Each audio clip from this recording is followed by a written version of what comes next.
आता अभिनव वागलासनी ते चातुर्य कलाकामिनी ते शारदा विश्वमोहिनी नमस्कार Govindrao Nikam college of pharmacy NSS विभागातर्फे मी तुमच्या सर्वांचे हार्दिक स्वागत करते.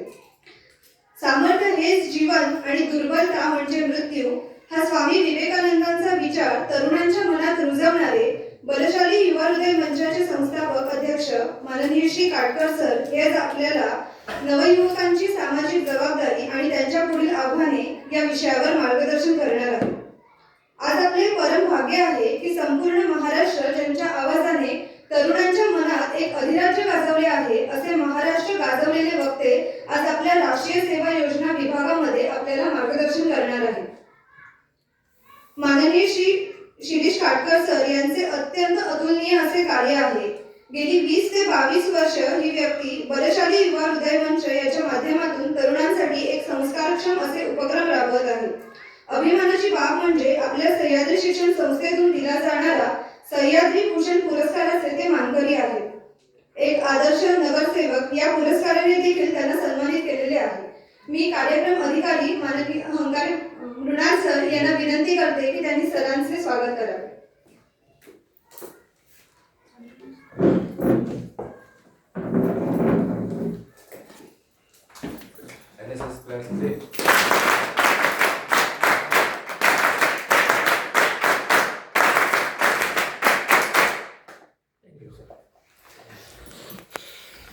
त्याचप्रमाणे आज इथे बांधकाम अभियंता पंचायत समिती चिपळूण मयुरी चव्हाण मॅडम आपल्यासोबत आहेत.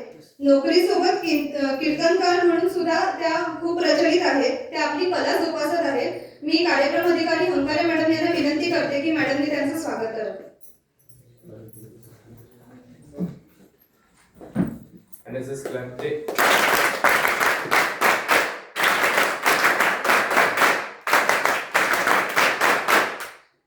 विक्रमसिंग चव्हाण सरांचं स्वागत देखील मॅडमनी करावं.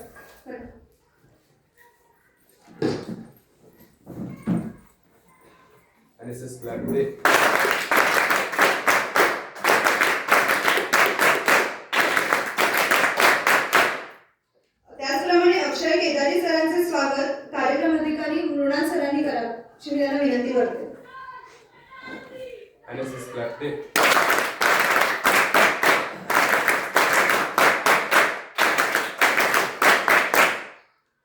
अमोल शिर्के सरांचे स्वागत देखील सरांनी करावं.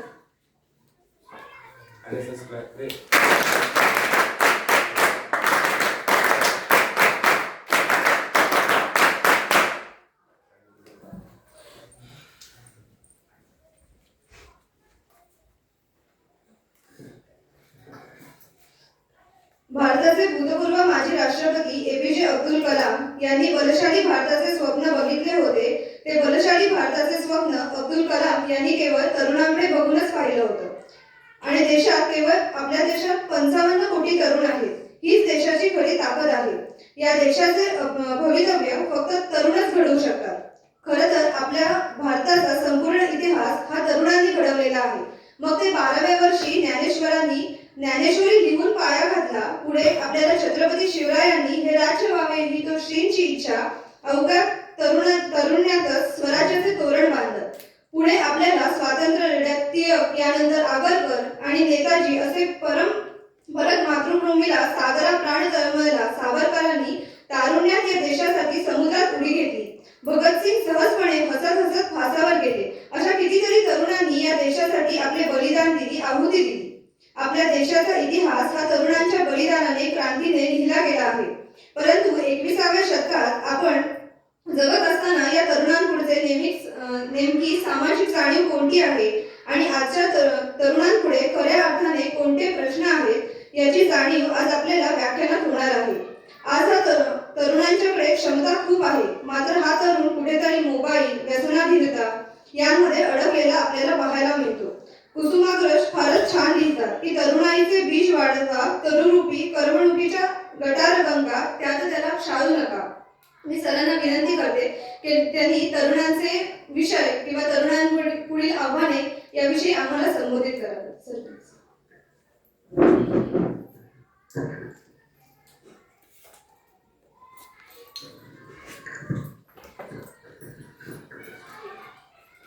मॅडम तुम्ही बसून घ्या.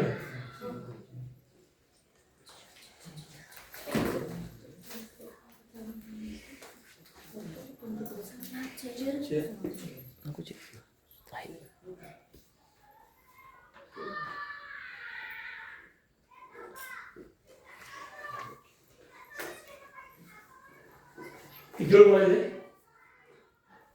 तुम्हाला कंटाळा येईल का मला कंटाळा येईल? किती वेळ? कपावर आटे नाहीत ना मी आलो म्हणून. नाही आता तुमचा खेळ वेळ घालला होता आणि आता आम्हाला भारतीय बैठक घालून कोण माणूस बोलणार असं होणार नाही. करणकर सर, मॅडम हंकाळी मॅडम माझ्यासोबत आमच्या मुरली दिदी, विक्रमजी चव्हाण, हंकाळी सरचे मिस्टर शिर्के आणि माझा खास मित्र अक्षय गजारी. आणि या भारत बलशाली बनेल हे स्वप्न अब्दुल कलामने ज्यांच्या डोळ्यात बघितले ते सर्व तुम्ही विद्यार्थी. तुम्ही सगळे इंग्लिश आहेत ना? फार्मसी घेतली. आता दिदीने अतिशय सुंदर परिचय करून दिला. आणि अँकरिंग करणे ही एक खरं कला आहे. कुठल्याही वक्त्याची माहिती देण्यासाठी अँकर कसा असतो त्याच्यावर महत्व असतं, त्याप्रमाणे पुढचं वातावरण म्हणतं. आणि त्या दिदीने अतिशय सुंदर असं अँकरिंग केली, त्यासाठी तिच्यासाठी जोरदार काय वाजवला.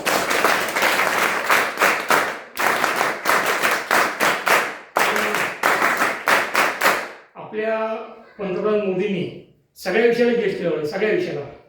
फक्त 2 विषयाला जीएसटी लावलेली नाही, हसायला आणि टाळी वाजवायला. तोपर्यंत आपण हसलं पाहिजे आणि टाळीच वाजवली पाहिजे. आणि ती टाळी अशी नसावी की हा कोण वक्ता बोलतोय म्हणून ती टाळी वेगळी पडते की बा जर कंटाळतो जा बाबा, तशी टाळी नसावी.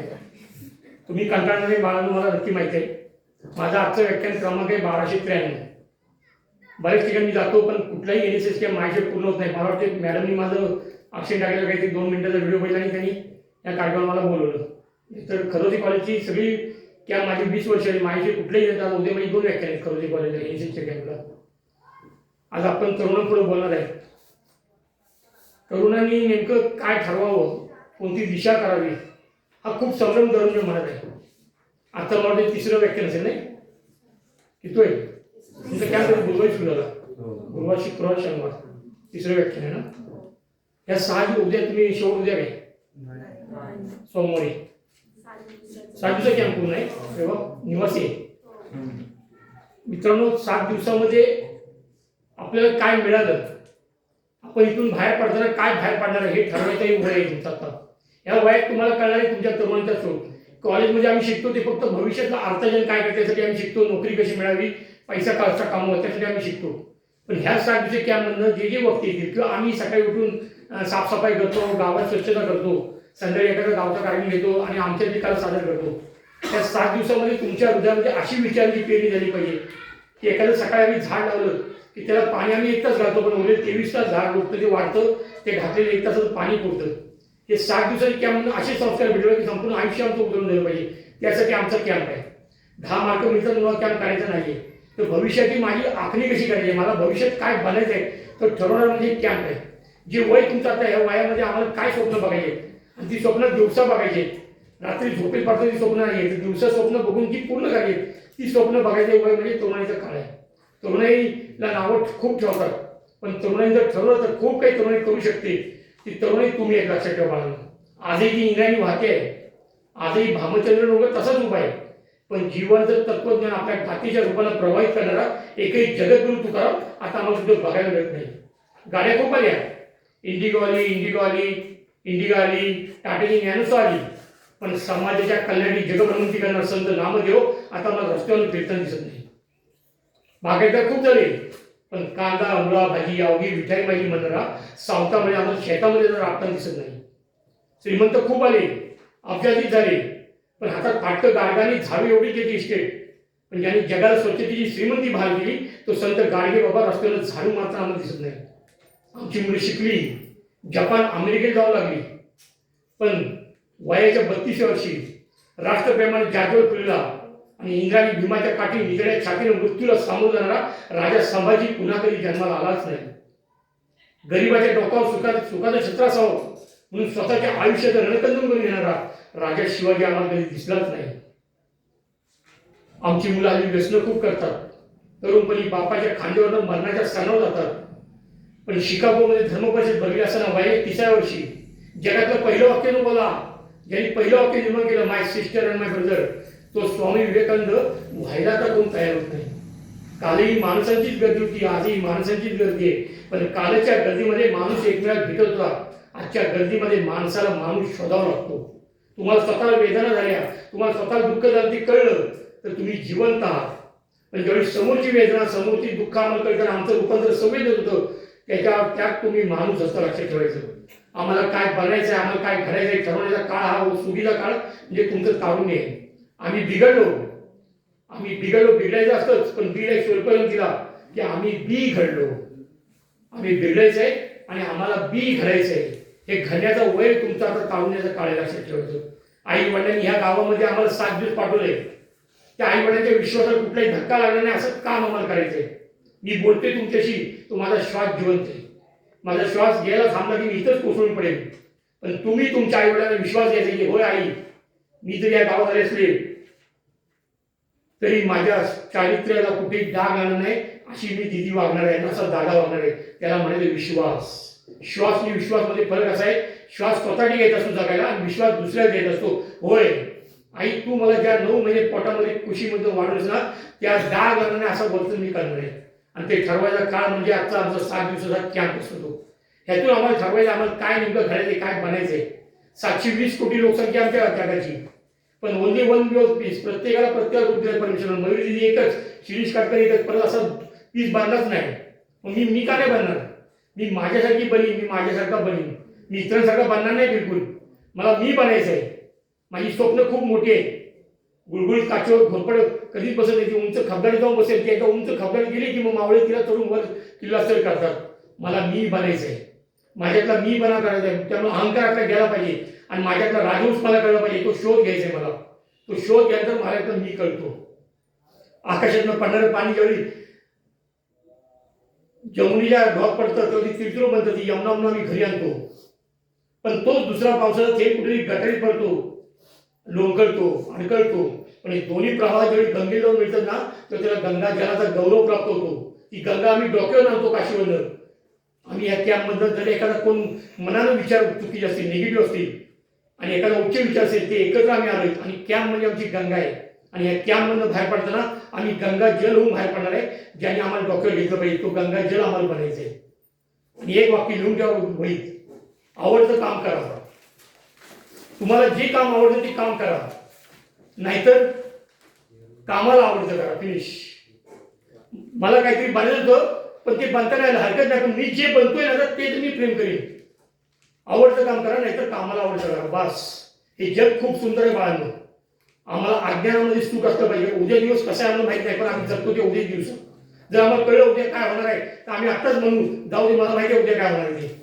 त्या अज्ञानामध्ये सुख असलं पाहिजे. त्या तेंडुलकरला वाटलं पाठलाग करायचा तो फक्त धावांचाच करायचा. शिवाजी महाराज वाटलं 350 वर्ष कितपत पडलेल्या महाराष्ट्राला, त्यातल्या जनतेला स्वराज्य निर्माण करण्याची हातात तलवार घेऊन रानावर फिरायला गेले चालेल. ते शिवाजी महाराजांना वाटलं. एडिसनला वाटलं जोपर्यंत दिव्याचा शोध लागत नाही तुम्ही खोलीच्या बाहेर पडूच नाही, खोलीतच बसून राहावं. लता दिदीला वाटलं मागोवा घ्यायचा तो फक्त सुरांचा घ्यायचा. आणि माझ्या स्वामी विवेकानंद वाटलं तरुणाई जगामध्ये एवढे, भारतामध्ये 65 कोटी माहिती तरुण हात आहेत, त्यांची 130 कोटी समजतात. भारत बलशाली व्हायची तिचा वेळ लागेल. त्या स्वामीला वाटलं माझ्या तरुणांच्या रगात रक्त झालं पाहिजे. ही सगळी माणसं वेळी होती, एका ध्यान पाचाडी होती. त्यांचं ध्येय होतं काहीतरी घडवायचं आहे. ते ध्येय तुमचं असलं पाहिजे. नोकरी करू आम्ही पैशासाठी, पण त्याच्या पलीकडे समाज आहे, त्याच्या पलीकडे घर आहे. मार्क ट्वेन एकदा एका ठिकाणी म्हणाला होता मला शिकायचं खूप होतं, ज्ञान शिक्षण यामध्ये शाळा आली आली. शाळेत कधीही शिक्षण मिळत नाही, कॉलेजमध्ये कुठलंही शिक्षण मिळत नाही. तिथं फक्त नोकरीसाठी तुमची तरतूद होते. पण लाला लजपतराय महात्मा गांधींनी बघितलेला स्वप्नातला माणूस हा खाली समाजात काम करून, मातीत काम करून घडतो. जे 7 दिवसात तुम्ही करणार आहे इथं, की जाताना म्हणजे 7व्या दिवशी वाटलं पाहिजे या गावच्या लोकांना, ज्या महिलांना तुम्ही सत्कार केला वाटलं पाहिजे या दिदी हे दादा परत आम्हाला कधी भेटतील. त्यांच्या डोळ्यात पाणी आलं पाहिजे जाताना. इतकं प्रेम तुम्ही दिलं पाहिजे, तर खऱ्या अर्थानं तुमच्यातला माणूस जिवंत झाला. तो माणूस जिवंत होण्यासाठी हा 7 दिवसाचा तुमचा कॅम्प आहे. माणूस घडायला आधी माणसाला माणूस भेटावा लागतो आणि मग माणूस घडतो. अशिक्षित बहिणाबाई सुशिक्षित लोकांना शिकवते, अरे माणसा कधी होशील माणूस, आधी हाताला चटके तेव्हा मिळते भाकर. ते चटके बसल्यानंतर माणूस घडतो. आमचं ध्येय काय, आमचं उद्दिष्ट काय? पुस्तक वाचलं की मस्तक सुधारतं आणि मस्तक सुधारलं की कुणापुढे नतमस्तक व्हायचं हा निर्णय घेण्याची क्षमता आमच्या मंडळामध्ये येते. माझे स्वामी विवेकानंद म्हणतात, माझ्या भारतातला प्रत्येक तरुण त्याचं मन, मेंदू, इतकं बळकट पाहिजे की मेंदूचा प्रत्येक तंतू हा फौलाद पाहिजे आणि मंडळाला प्रत्येक स्नायू हा लोखंड असला पाहिजे. भविष्यातील त्यांनी सगळी स्वप्न आपल्या मंडळावर केली पाहिजे. ती मंडळ आमची सक्षम आहेत का? परवा येणारे 30 नको ते आम्ही पितो, नको ते खातो आणि आपलं रक्त कुजून आमचं मरून जातं. ती मंडळ आमची सक्षम झालीत का? या प्रत्येक दिदीला वाटलं पाहिजे इथं प्रत्येक कॅम्पमधला भाऊ माझा हा भाऊ आहे माझा. रक्षाबंधनाला ते धागा भाऊ बांधतो, तो धागा तुटून जातो काही वेळानं, पण तो सांगतो दीदी मी तुझ्या मागे ठाम आहे, लक्षात ठेव. ते बहीण भावाचं नातामध्ये जपायचं. जगातलं सगळ्यात पवित्र नातं बहीण भावाचं आहे. आमच्या शिवमच्या कॅम्पमध्ये आम्ही दादा दीदी म्हणतो एकमेकाला. लहान मोठा भेदभाव नाही करता आम्ही एकमेकांच्या पाया पडतो.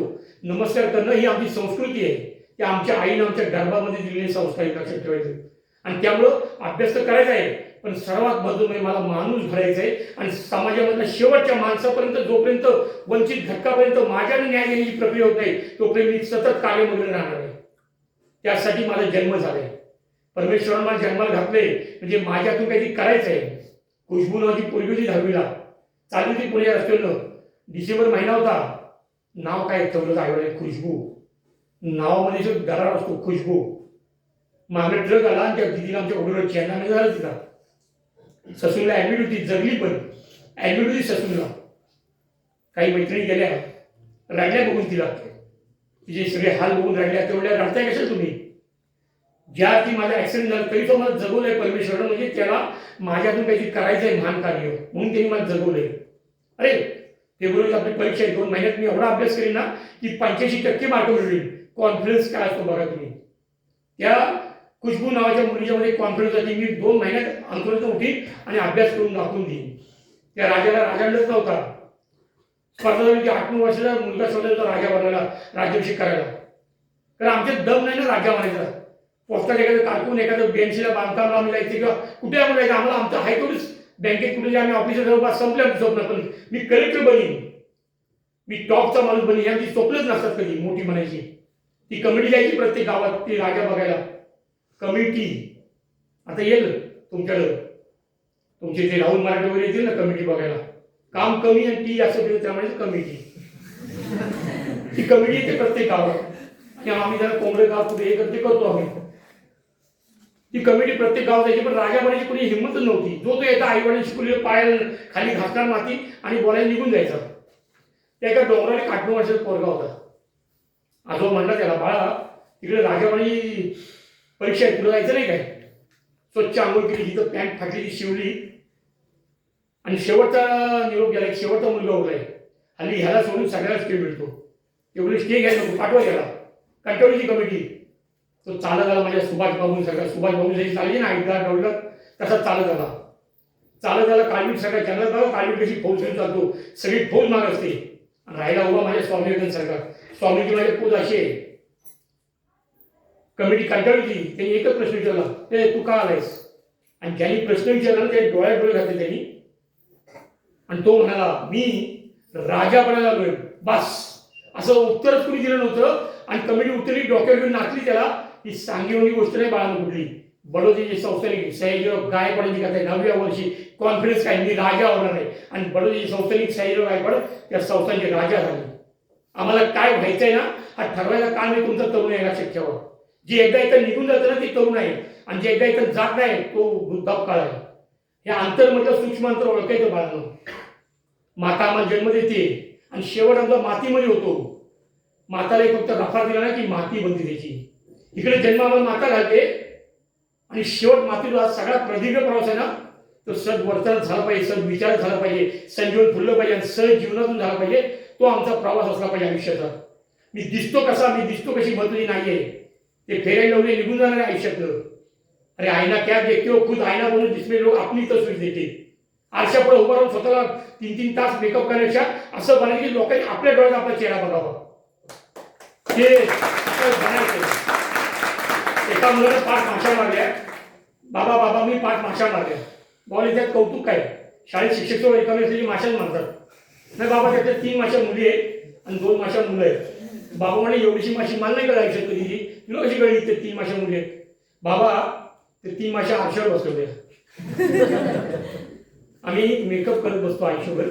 आमची मुलं घरी जातात, दरवाजा लावतात, आरशापुढे उभं कपडे काढून बघतात सलमान खान सारखं झाले काय होत नाही. पण सलमान खानवाले समाज विरोध नाही.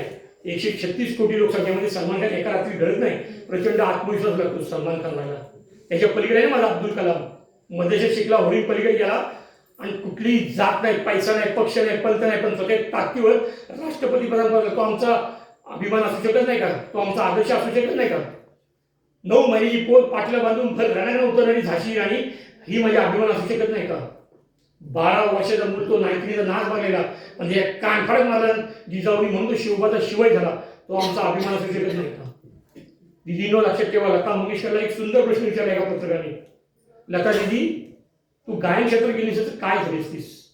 लता दिदी म्हणाली, गायन क्षेत्र काय, मी कुठल्याही क्षेत्रात गेले असते तरी मी लता मंगेशकर झाले असते. मी व्हायचं बाळांना लक्षात ठेवा. मयुरी दिदी आमच्या मयुरी दिदी व्हायचं आहे. कीर्तनकार म्हणूनच तिने नाव कमवायचं आहे. जी भंग पावते ती अभंगवाणी लक्षात ठेवायचं. मला मी व्हायचं आहे. ज्या आई जन्म दिला, ज्या वडिलांनी माझी खस्त्या काढल्या, त्यांचं नाव मोठं मला करायचं आहे. आणि मुलींपेक्षा रत्नागिरी जिल्ह्याचं कोण येतं? रत्नागिरी जिल्ह्याचं कोण हातवर करा. 2च आहेत, सगळे 2 आहेत ना. मग असे घाबरता इकडे इकडे बघत. माझी भीती वाटते तुम्हाला? बसू काय मी? नक्की. काय झालं तिची म्हणजे एका ठिकाणी अशी बरीच गर्दी होती, हे काहीच नाही. आणि तिकडे कॅरॉन उठला काठीवर मला मारायला. मी घाबरलो, म्हटलं बसू का? नाही नाही, तुझं चालू दे, तुला इथं कुणी आणि काय शोधतोय, म्हणजे मॅडम शोधतील. तसं नाही ना बाळा, काय हसलं पाहिजे. आणि आपण आता भविष्यात इथं बसलोय, पण भविष्यामध्ये आपली खुर्चीवर बसली जागा असली आम्ही तुमच्या इथं समोर बसलो म्हणजे इतकं शिकायचं. तुम्ही लक्षात ठेवायचं. दिसण्यापेक्षा महत्व द्यायचं असण्याला. आणि ह्या वयात प्रेम बिमचा माझा विरोध नाही आहे. करतो ना आपण व्हॅलेंटाईन डे, करता काय? Friendship day. गेल्या वर्षी दिदी मला एक मित्र भेटला, हाताला फ्रेंडशिपचे पट्टे बांधले होते. कुणी बांधला?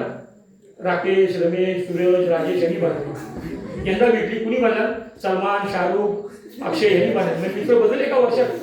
एवढं स्वस्त असं आमचं प्रेम. ही तरल भावना आहे आपली.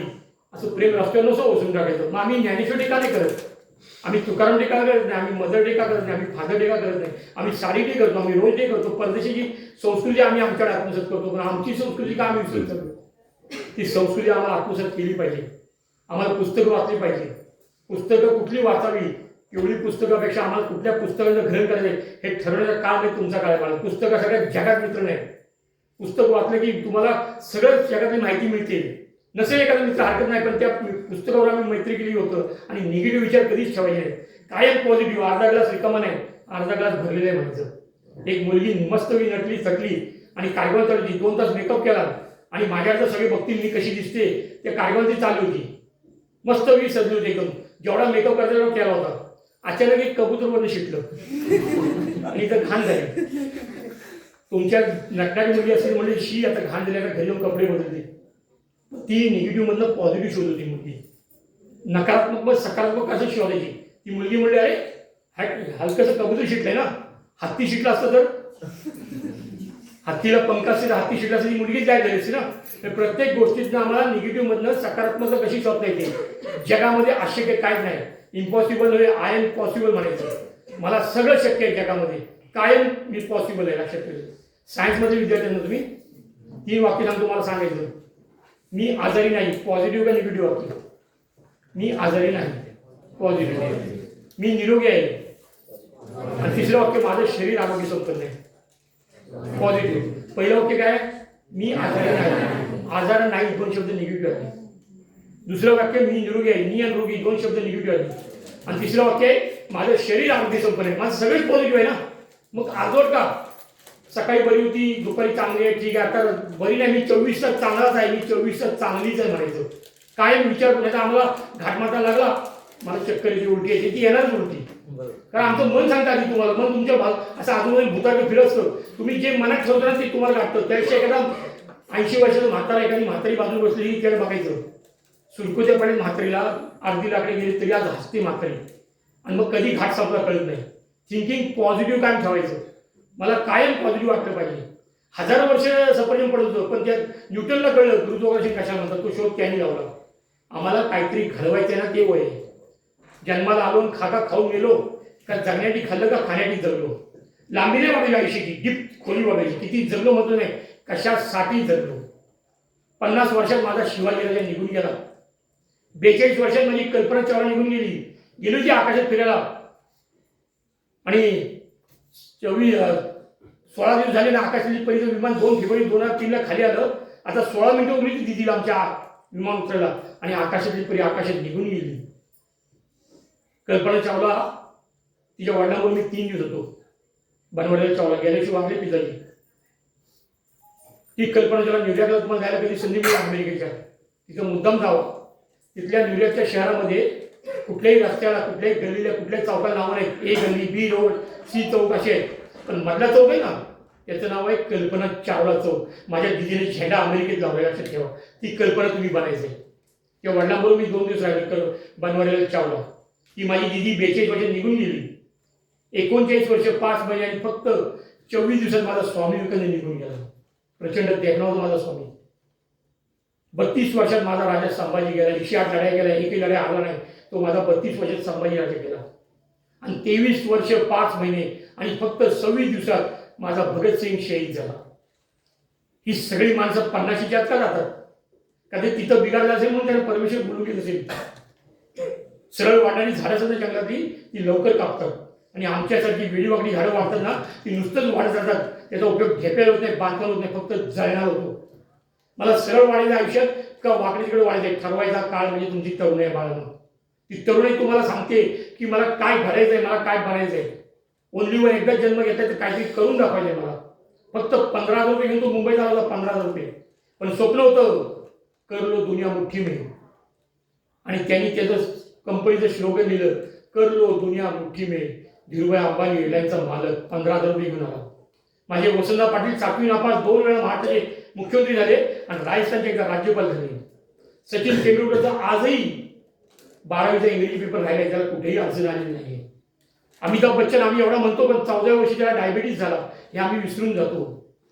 ही माणसं मोठी होतात, त्यांच्या ध्येयाकडे बघताना त्यांना बाकी लक्ष दिलं नाही. त्यांनी ध्येय गाठण्याचा प्रयत्न केला.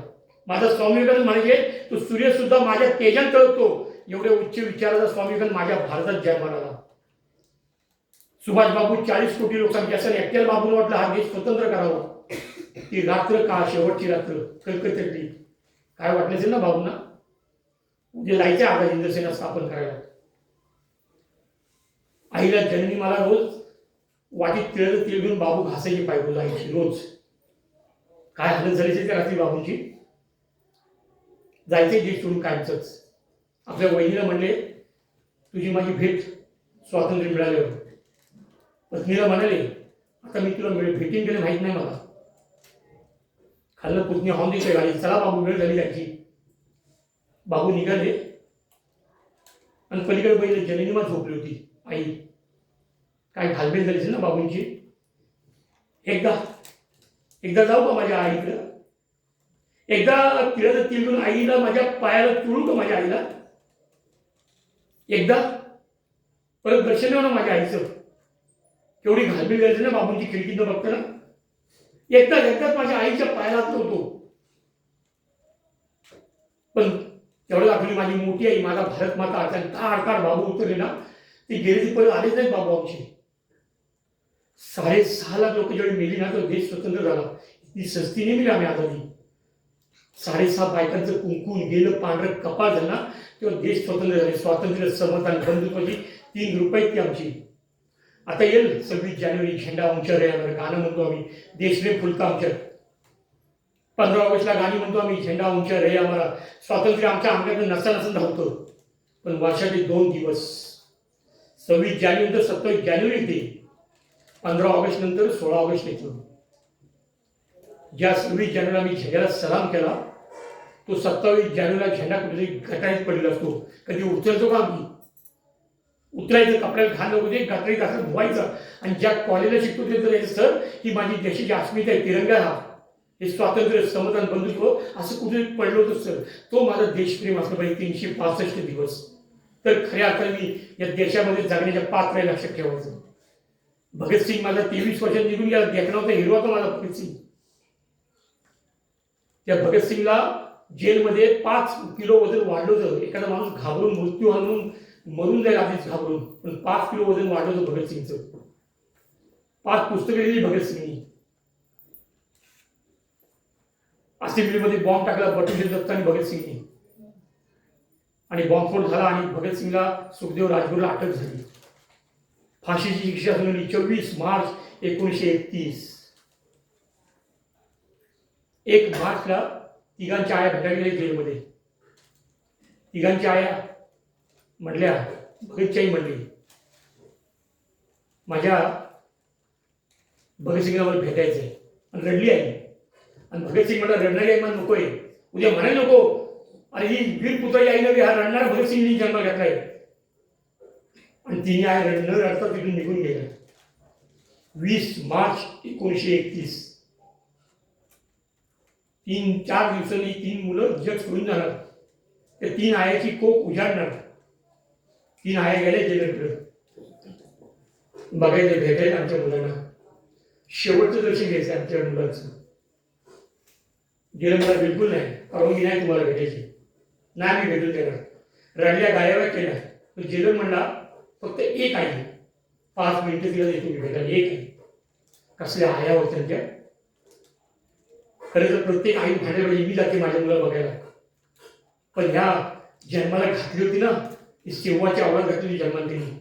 भगतसिंगच्या आई म्हणते राजगुरूच्या आईला, महा तुम जाओ तुम्हारे राजगुरु मिलो, इनका सुखदेव कैसे देखो, मेरे भगत की भी हलचल पूछो. सुखदेवजी म्हणते राजगुरूजी, नाही नाही मग तुम जाओ.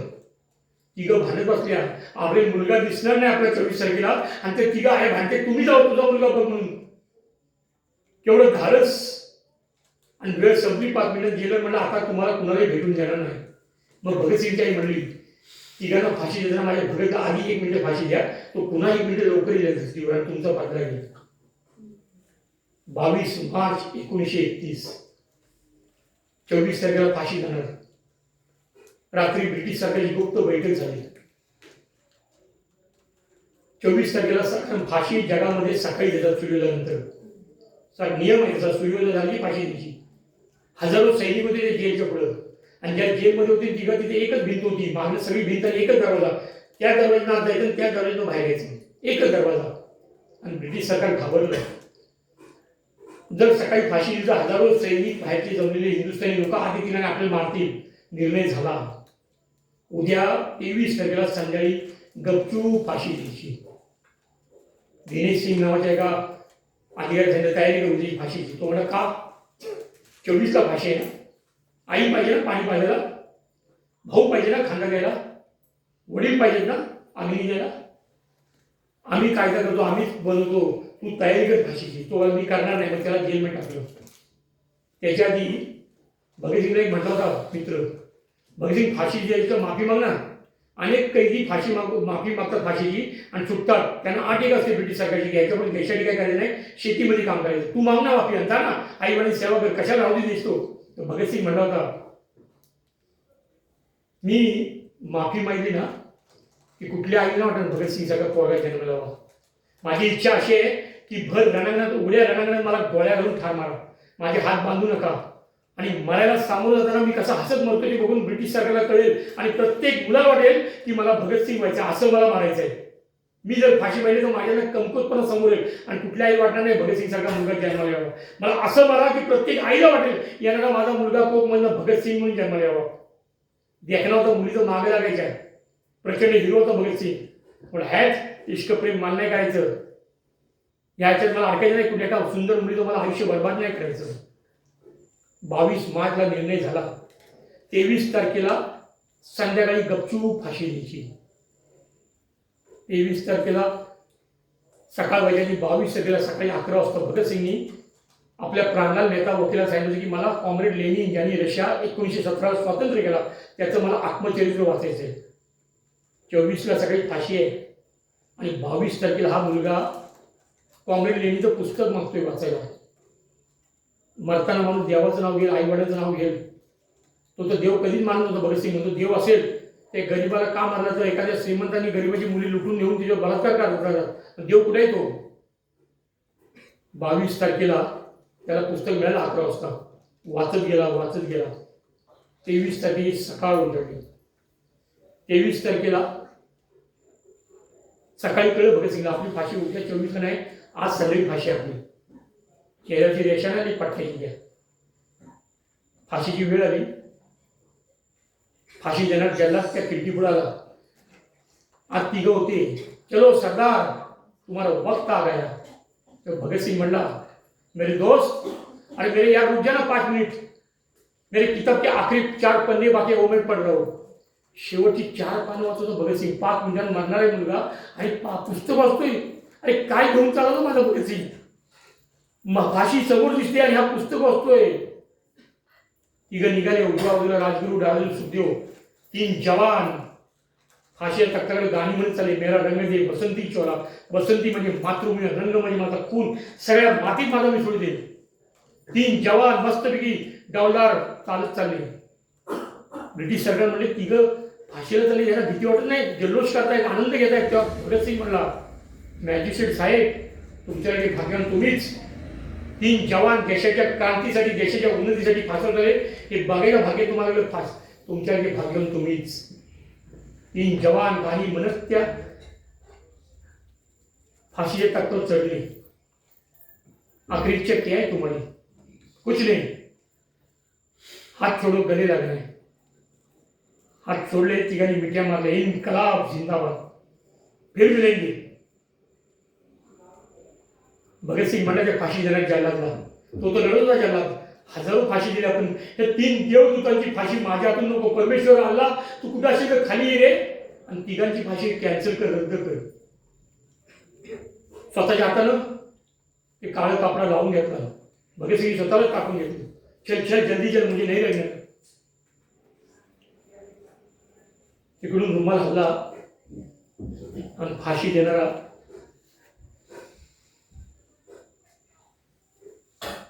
थरथर तुझं ताप वाढला तरी आणि 3 जवान रंकुळू लागले. संध्याकाळी 7:33 करती घड्याळ. भगतसिंगचं वय होतं 23 वर्ष 5 महिने आणि फक्त 26 दिवस. तिघांचे हातकडे समजे. तिघांना खाली काढलं आणि तुकडे तुकडे केले. एवढे तिघांचे पोत्यात भरले आणि कुत्री मांजर टाकण्याच्या एका ट्रकात टाकून दिले. एक शीख धर्मगुरू आणि हिंदू पंडित घेतला. मागची भिंत फोडली. त्यावेळी चंदन खूप होतं, पण चंदनचा वाद झाला म्हणून चंदन नाही घेतलं, तूप नाही घेतलं, डाळडा नाही घेतलं, रॉकेल घेतलं.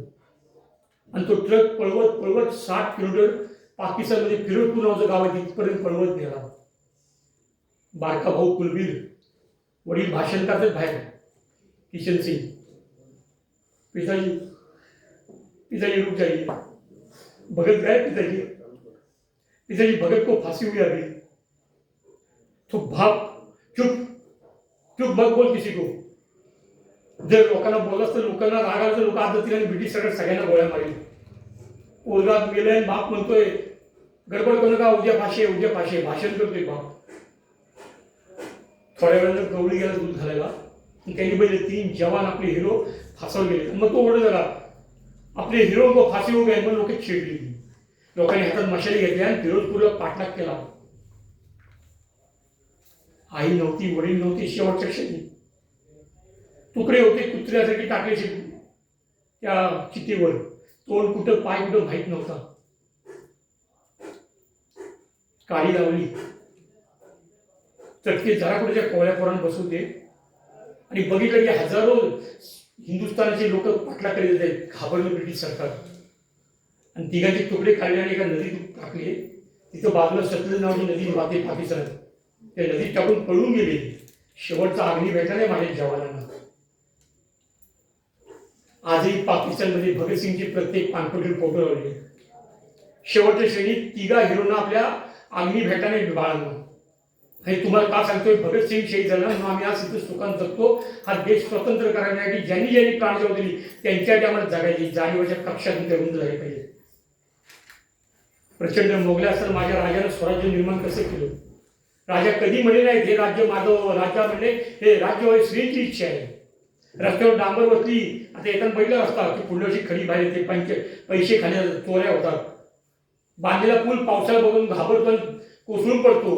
पण माझ्या राजानं बांधलेले किल्ले आजही ताट म्हणून उभे, की आमचे दीपस्तंभ आहेत, की आमचे प्रेरणास्रोत आहेत. तिथं गेले की माती लावली मस्त की राजे तुम्ही होते ना, म्हणून आम्ही सुखानं जगतो. ह्या जाणीवा मनामध्ये ठेवल्या पाहिजे. शिवाजी 3 शब्द आहे. शी म्हणजे शिस्त होती राजामध्ये, वा म्हणजे वात्सल्य होतं, जनतेवर वडिलांसारखं प्रेम करायचं, आणि जी म्हणजे जिद्द होती, मी स्वराज्य निर्माण करून टाकवीन. आणि जीवाशी शिवाजी उलट केलं तर जीवाशी खेळला तो माझा राजा शिवाजी होता. हे आमचे आदर्श बाळांना लक्षात ठेवायचं. विवेकानंद बनताना ज्यावेळी मनातला विवेक जागृत होतो आणि चेहऱ्यावर आनंद येतो, तेव्हा तुमचा विवेकानंद बनतो, लक्षात ठेवा. ही सगळी माणसं आमच्या देशामध्ये जन्माला आली, त्या देशामध्ये आमचा जन्म झालाय. आणि संपूर्ण भारतामध्ये 35 राज्य आहेत केंद्रशासित धरून, पण एकही राज्याला राष्ट्र नाव आहे, फक्त माझ्या महाराष्ट्राला नाव आहे महाराष्ट्र. त्या माझ्या महाराष्ट्र राष्ट्र त्या जन्माला आपण घेतलंय, त्या जाणीव आम्हाला झाले पाहिजे. आणि रत्नागिरीला एकमेव असा आहे, आम्ही करतो ना बेटी बचाव बेटी बचाव करतो ना, काय गरज नाही काळजी, लक्षात ठेवा. अँकरिंग करणारे कोण माशी कोणी केलं अँकरिंग, ती कुठे गेली बस. पहिलं वाक्य बोलायचं बाळा, मी त्या रत्नागिरी जिल्ह्याला, जो जिल्हा देशामध्ये 5वा आहे आणि महाराष्ट्रात पहिला, जिथं 1000 मुलं मागं 1114 मुले, इथं हत्या होत नाही माझ्या जिल्ह्यात मुलींची. 2011ला शेवटची जनगणना झाली, आज 15 वर्ष अजून जनगणना नाही. त्यावेळेचा तो रिपोर्ट आहे आपला. महाराष्ट्रामध्ये रत्नागिरी जिल्हा 1 नंबर आहे. तुमच्यासाठी तुम्ही जरा टाळ्या वाजवा मुलींना. इकडे बीडला सांगलीला हत्या होती, पण इथं गर्भात आमच्या हत्या होत नाही. आणि मुलींबद्दल मला एवढं अभिमान आहे ना, एक नदी सांगा जिला पुरुषाचं नाव आहे. गंगा, जमुना, कावेरी, यमुना, गोदावरी, कृष्णा, कोयना, भीमा, सगळ्यांना मी तुमची नावं दिली आहेत. तुमच्या नावात म्हणतो. ज्ञानेश्वरांना मी माऊली म्हणतो, पंढरपूरच्या विठ्ठला मी माऊलीच म्हणतो, पु ल देशपांडेंना मी महाराजाची माऊलीच म्हणतो. आणि महाराजाची कुलदेवत कोण आहे? तुळजाभवानी एक माऊली आहे. आणि सगळ्या जगात एकच देश आहे जिला आम्ही भारत माता म्हणतो, तुमच्या नावात म्हणतो. मग कशाला स्वतः कमी मला समजायचं बाळानं? घरात पाहुणाला तर आई म्हणते बाळा बाळा, घरात पाहुण्याला चहा दूध नाही आणतोस का? तुमचा आई 2 रुपये द्या, लाच मागतो मुलगा. आधी 2 रुपये द्या, परत पाहुणे पुढे भांडे घेऊन बघा आमच्या घरात दूध नाही. पण दिदीला सांगते आई, दिदी घरात पाहुणे आले, दुधाला भाग, आपल्याला दूध नाही. ती खोसती इथं भांडण मागच्या जण गपचूप दूध आणते ना, ती आमची दिदी असते. तिला जाणीव असते की माझ्या घराची इज्जत मला ठेवायची आहे, माझ्या घराची इज्जत मला कुठे नेऊन टाकायची नाही. त्या दिदीला जाणीव असते. ती दिदी एकदा म्हणाली आपल्या वडिलांना, पप्पांना, बाबांना, बाबा तुम्हाला मी कधी रडवलं का हो? बाबा म्हटलं होय, 2.5 वर्षाची असताना तू मला रडवलं. तू 2.5 वर्षाची नुकतीच रांगायला उभी राहायला लागलीस. मी 3 वस्तू ठेवल्या तुझ्या पुढे. पेन ठेवलं, खेळणं ठेवलं आणि पैसा ठेवला. मला बघायचं होतं त्यातला कुठला पर्याय तू निवडतेस. पेन म्हणजे बुद्धिमत्ता, तुला आयुष्यात बुद्धीमध्ये जोरावर तू इज्जत नेण्यास का? पैसे ठेवले कारण पैशाची गरज आहे म्हणून पैसे उचलतेस का? का तुझं आता वय बघून तुला खेळणं आवडणार आहे हे मला बघायचं होतं. 3 वस्तू घेऊन याचा कुठला पर्याय शोधतेस तू मला बघायचं होतं. दिदी तू तिन्ही खेळण्याकडे बराच वेळ बघतोस कुतूहलानं. कुठला पर्याय निवडू, कुठला पर्याय निवडू. मी सोबत होतो की तू काय करतेस. आणि अचानक सगळ्या वस्तू तू बाजून सगळ्याच आणि माझ्या खुशीत आलीस दिदी. आणि तेव्हा पण मी सुद्धा एक पर्याय असू शकतो हे तेव्हा मला कळलं. आणि खूप रडलो बाळा, खूप. दिदी तू सगळ्यांना ढकली झाली, माझ्या खुशीत आलीस ना, तर मला कळलं की मीच एक पर्याय असू शकतो माझ्या दिदीसाठी. तेव्हा खूप रडलो बाळा. बाबाला मुलगी आवडते आणि मुलाला आई आवडते, म्हणजे जगातलं एक वेगळं नातं आहे. बाबा आमचा रक्ताळ कधी आम्हाला दिसत नाही, पाण्यातल्या माशासारखं तडफडतात. आई मात्र आमची सगळीकडे रडून मोकळी होते. लग्न करून दिदी चालली की आई शेवटपर्यंत गाडीपर्यंत पोहोचवत जाते. बाप आपल्या घराला खांबाला मिठी म्हणून बसतो एकटाच. तो बाप आम्हाला कधी कळतो का? आई असे घराचं मागलेले, पण बाप माझा वास्तव आहे ना घरातला. असावं कौशल्याचा राम म्हणून आम्ही, पण पुत्र मनात दशरथ असा एक बाप होता ना. देवकीचा वसुलीला आम्ही कृष्ण म्हणतो, पण भर पावसाचं डोक्याने घेऊन जाणारा वसुली हा एक बापच होता ना. बाप आम्हाला कधी कळतो का? आईचं कौतुक सगळेच करतात, आईवर सगळ्यांनी पुस्तके लिहिलेत, पण बापाबद्दल कोणी लिहिलेत का 4 शब्द? असतील काही बाप गारुडे, पण सगळेच बाप नालायक असतात का? आई रोज जेवण करते, रोज. पण ते जेवण मिळावं म्हणून बनवून पिणारा हा बाप नावाचा माणूस असतो. 9 महिने आई पोटामध्ये वाढवते, पण त्या 9 महिन्यानंतर ते लेकरू कसं चांगलं जगात वागेल ना, वाढेल त्यासाठी प्रयत्न करतो माझा बाप असतो. तो बाप आम्हाला कधी कळतो का? आई कळून मोकळी होती, आई सगळ्या ठिकाणी जाते, पण घरात करता पुरुष असेल ना, ज्याच्यात त्याच्याकडे वाकड्या नजरे किंवा मुलीकडे बघत नाही, कारण घरातला करता जिवंत असतो, तो माझा बाप असतो. तो बाप आम्हाला कळला पाहिजे की जगातली दोन नाती आहेत. कुठल्या देवळात जायची गरज नाही, कुणाच्या पाया डोक्याची गरज नाही. माझा भक्त कुंडली म्हणाला, आई वडील असता घरी कशाला जाऊ, मी पंढरपूर वीट फेकली आणि ते विठोबा 28 युग विठोबा उभा राहिला. काही गरज नाही, रोज सकाळी उठल्या उठल्या आई वडिलांच्या पायाचं दर्शन घ्या, बास. सगळे परमेश्वर तुमच्या आई वडिलांचे आहेत. चुली पुढं फुकण्या फुकून फुकून डोळ्याच्या खातात आहे ना, तरी माझी आई दवाखान्यात जात नाही.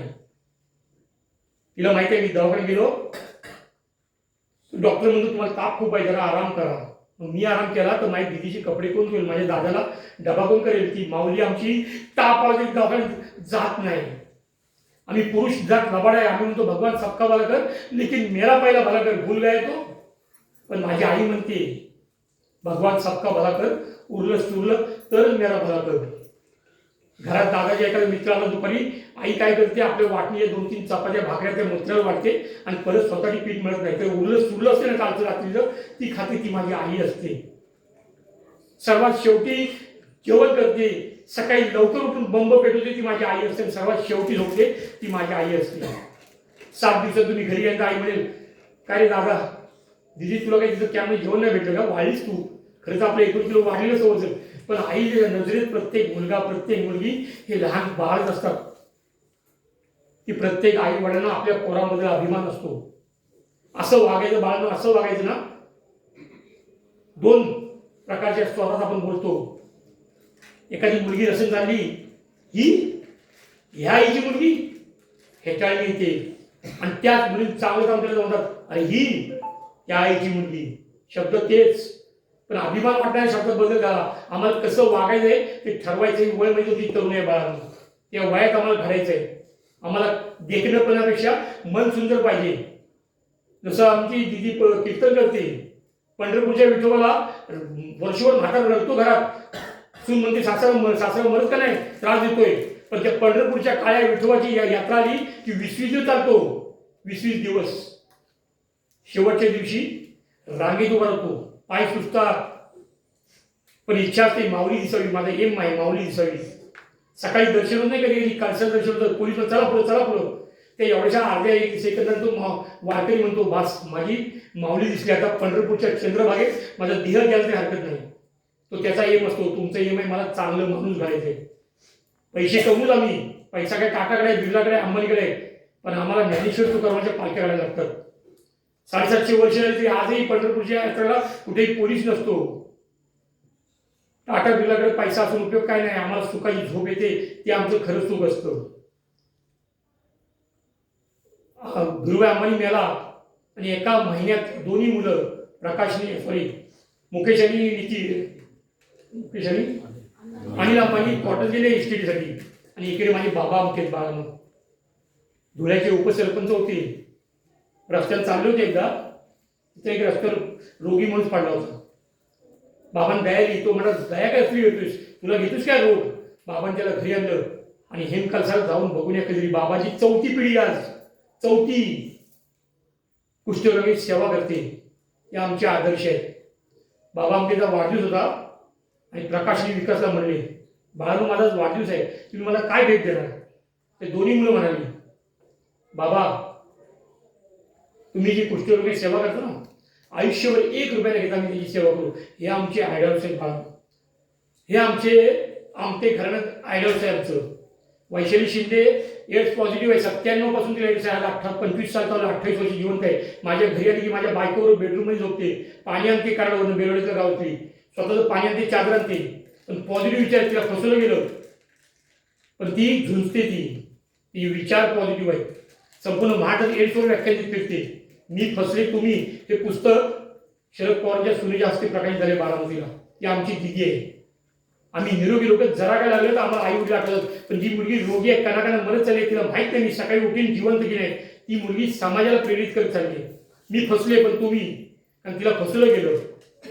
त्या संजयला एड्स असताना त्याच्या वडिलांनी मुद्दामशी लग्न लावलं. संजय मेला, तिला झालेलं मूल मेलं एड्स, आणि ही दिदीला माहीत नसताना एड्स झाला. ती व्याख्यान देत फिरते. आमचे आयडल्स कोण असावेत, आणि नसेल ना कोण बाळांना तुमचं आयडल्स का आपली आई आहे. 9 महिने पोटामध्ये वाढवते. तिला विचार घरी गेलो कॅम्प संपलं, आई कशी गेली गे 9 महिने. ती म्हणेल 8 महिने बाळा मध्येच गेली. 9वा महिना सुरू झाला ना, तू खूप लाथा मारलेस मला. तुला भूक लागायची, तुला भूक लागायची, मला भूक लागायची, तुला लवकर बाहेर येतो. तो 1 महिना माझी आई कशी जवळ होती ना, घरी जाऊन आई विचार किती लाथा मारल्या त्या आईला. ते 9 महिने आईला एक असा मांसाचा गोळा येतो जन्माला, लिबलिबीत. तो गोळा वाढायला लागतो, पडतो, धडपडतो. आई त्याला शिकवते, सत्व स्थूल देते, त्याच्यामध्ये ओंकार देते आई. तो गोळा चालायला लागतो, धडपडला तरी परत उठतो, परत चालतो. आणि एक 9 महिन्यानं आलेला मांसाचा गोळा हळूहळू शाळेत जातो, हायस्कूलला जातो, कॉलेजमध्ये जातो. आणि एक देखण्या मुलात देते, एक देखण्या मुलीत रूपांतर करणार असा जगात कलाकार आहे का कोण आमच्याजवळ. एक 9 महिन्यात असा गोळा आला जन्माला, त्याचं रूपांतर एका देखण्या मुलीत त्याचं मुलात रूपांतर ना, जगात कलावंत नाही. मग तिच्या पायावर डोकं आम्हाला लाज का वाटते. हा म्हणजे आत्मा, ही म्हणजे ईश्वर, ती आमच्या आईनं आम्हाला जन्माला घातलं. सगळे आमचे क्रांतीवीर आहेत, सगळे संत आहेत, त्यांना आया भेटल्या म्हणून ते घडू शकले. विवेकांच्या आईमुळे विवेकानंद घडले, शिवबामुळं जिजाऊमुळे शिवबा घडला आमचा, भगतसिंग आईमुळे घडला. ती आईला आम्ही सहज बोलतो ना, गब्बर तुला काय कळतंय. तिला कळतं म्हणून त्यांनी तुम्हाला बी फार्मसी शिकायला पाठवलं ना. तिला समजतं म्हणून ना, सांगा फोटोवर करा किती जणांची आई ग्रॅज्युएट आहे. फोटोवर करा सगळ्यांचं घेतो बसल्या सगळे किती जणांची आई ग्रॅज्युएट आहे. एकच बोटवर आलं एवढ्या म्हणजे 2 आली. आणि तिला म्हणतो तुला काय कळतंय. आणि तिला कळलं म्हणून तुम्हाला तिने ग्रॅज्युएट केलं ना, तिला कळतं म्हणून तुम्हाला तिने शिकायला पाठवलं इथपर्यंत. आणि आम्ही सहज म्हणतो आईला, ए आई तुला काय कळते, गप्प करा. बाबाला कोणी हिंमत नसते म्हणजे बाबा तू लई शान आहेस म्हणून. सगळे आम्ही आईलाच बोलतो. कारण आईचं आईचं संबंध थेट देवाशी असतो. गणपती आला की म्हणतो तुझा गणपती आला काय, तुमचे गणपती आला की म्हणत नाही तुझा गणपती आला काय घरी. कारण आईशी आम्ही डायरेक्ट कॉन्टॅक्ट आहे. तो देव आमचा आई आहे, लक्षात ठेवा. ती आई आम्हाला का अशी वाटते कधी कधी सहज बोलून जावं म्हणून तिला. त्या आईशी आमचं नातं कायम असं असलं पाहिजे की जिच्यामुळे मी जग बघितलं, जिने मला जन्म दिला आणि सृष्टी दाखवली, ती माझी आई आहे. ती आई आम्हाला कळली पाहिजे. आणि बाबांना मुलगी कळली पाहिजे. एक दिदी आणि पप्पा तिला सर्कशीत गेला होता. शेवटचा खेळ सुरू झाला शो त्या सर्कशीतला. ती सर्कशीमधली पोरगी एका सेकंदात झुला सोडायची, दुसऱ्या झुला पडायची हवेतल्या गिरक्या. आपल्या कमन्या घ्यायला आकार द्यायची मस्तपैकी. चुकून जजमेंट चुकली असती ना, हात चुकल्याचं पडून मेलीच लागेल चकना चुरून. पण ती प्रॅक्टिस होती एवढी ना की ती एका सेकंदात झुला सोडायची आणि हवेत त्यावेळेस दुसरा पडायची. चुकली असती जरा तर खाली पडून डोकं फुटून मेली असती. की तुम्ही म्हणता आपल्या पप्पा डॅडी बाबांना पप्पा पप्पा, हा मला खेळ खूप आवडतो पप्पा. बघा ना किती जिगरबाज आहे मुलगी. हवेत गिरके खाते, खाली पडून मेली तर फुटेल ना डोकं तुझं, पण तिला भीती वाटत नाही. पप्पा पप्पा मला खेळ खूप आवडतो. तुम्हाला पप्पा कुठल्या खेळ आवडतो सर्विसला. तुमचा वडील, तुमचा बाबा, तुमचा पप्पा, तुमचा डॅडी सांगतो दीदी तुला खेळ खूप आवडतो.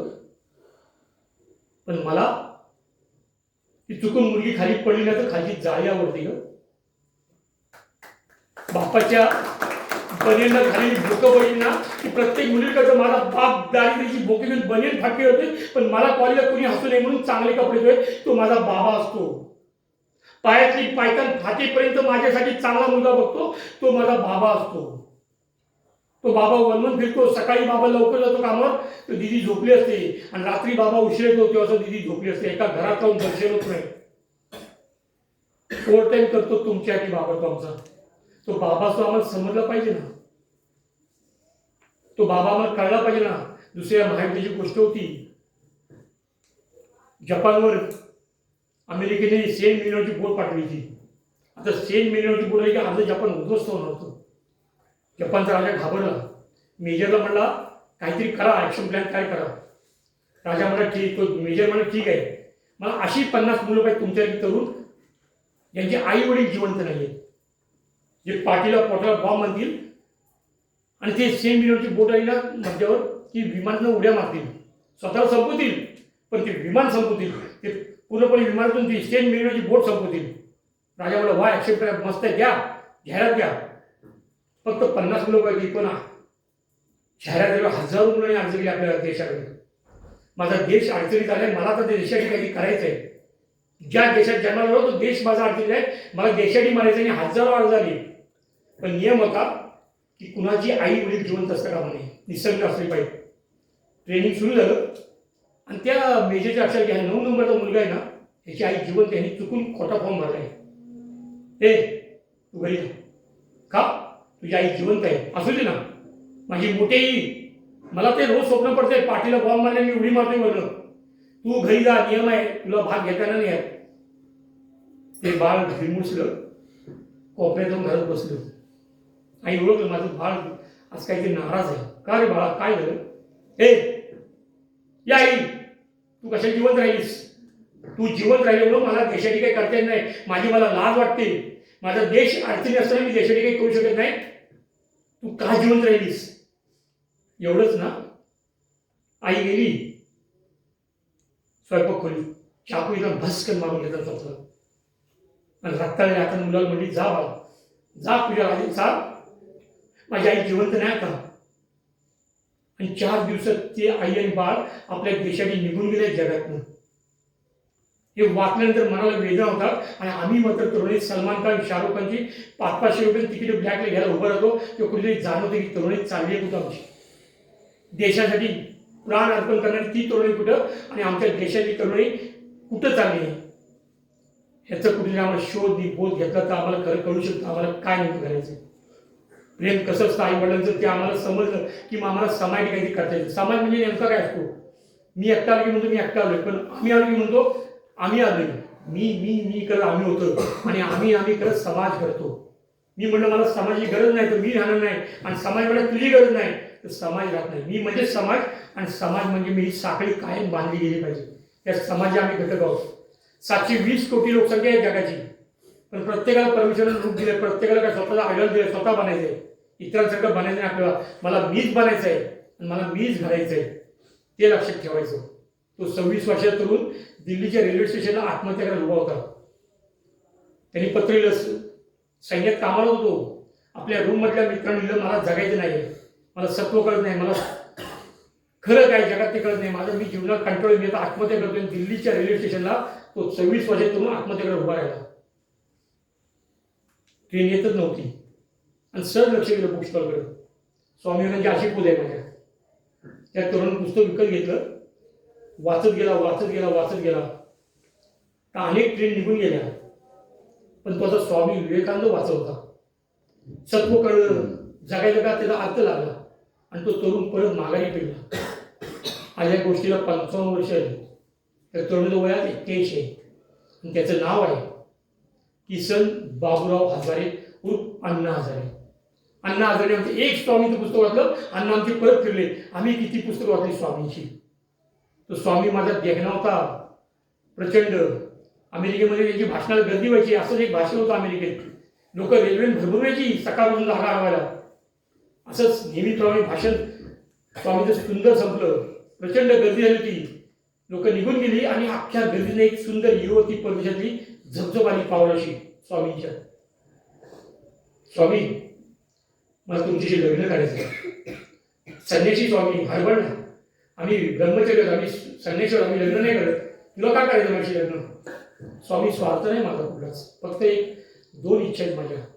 तुमच्याशी लग्न केलं की तुमच्याकडे देखणा राजबिंडा सुंदर तरुण माझ्या पोटी यावा, आणि तुमच्याकडे बुद्धिमान हुशार माणूस माझ्या पोटी यावा, म्हणून मला तुमची लग्न करायचं. स्वामी म्हणले, कुणी नाही मी हुशार आहे, कुणी नाही मी बुद्धिमान आहे. स्वामीजी, लोक सकाळपासून मिळेल त्या जागेवर बसले तुमचं भाषण ऐकायला, झाडावर ट्रेनने बघून आले, इतके तुम्ही हुशार आहात. आणि कुणी सांगितलं मी तुला देख नाही, कुणी सांगितलं मी राजबिंड आहे.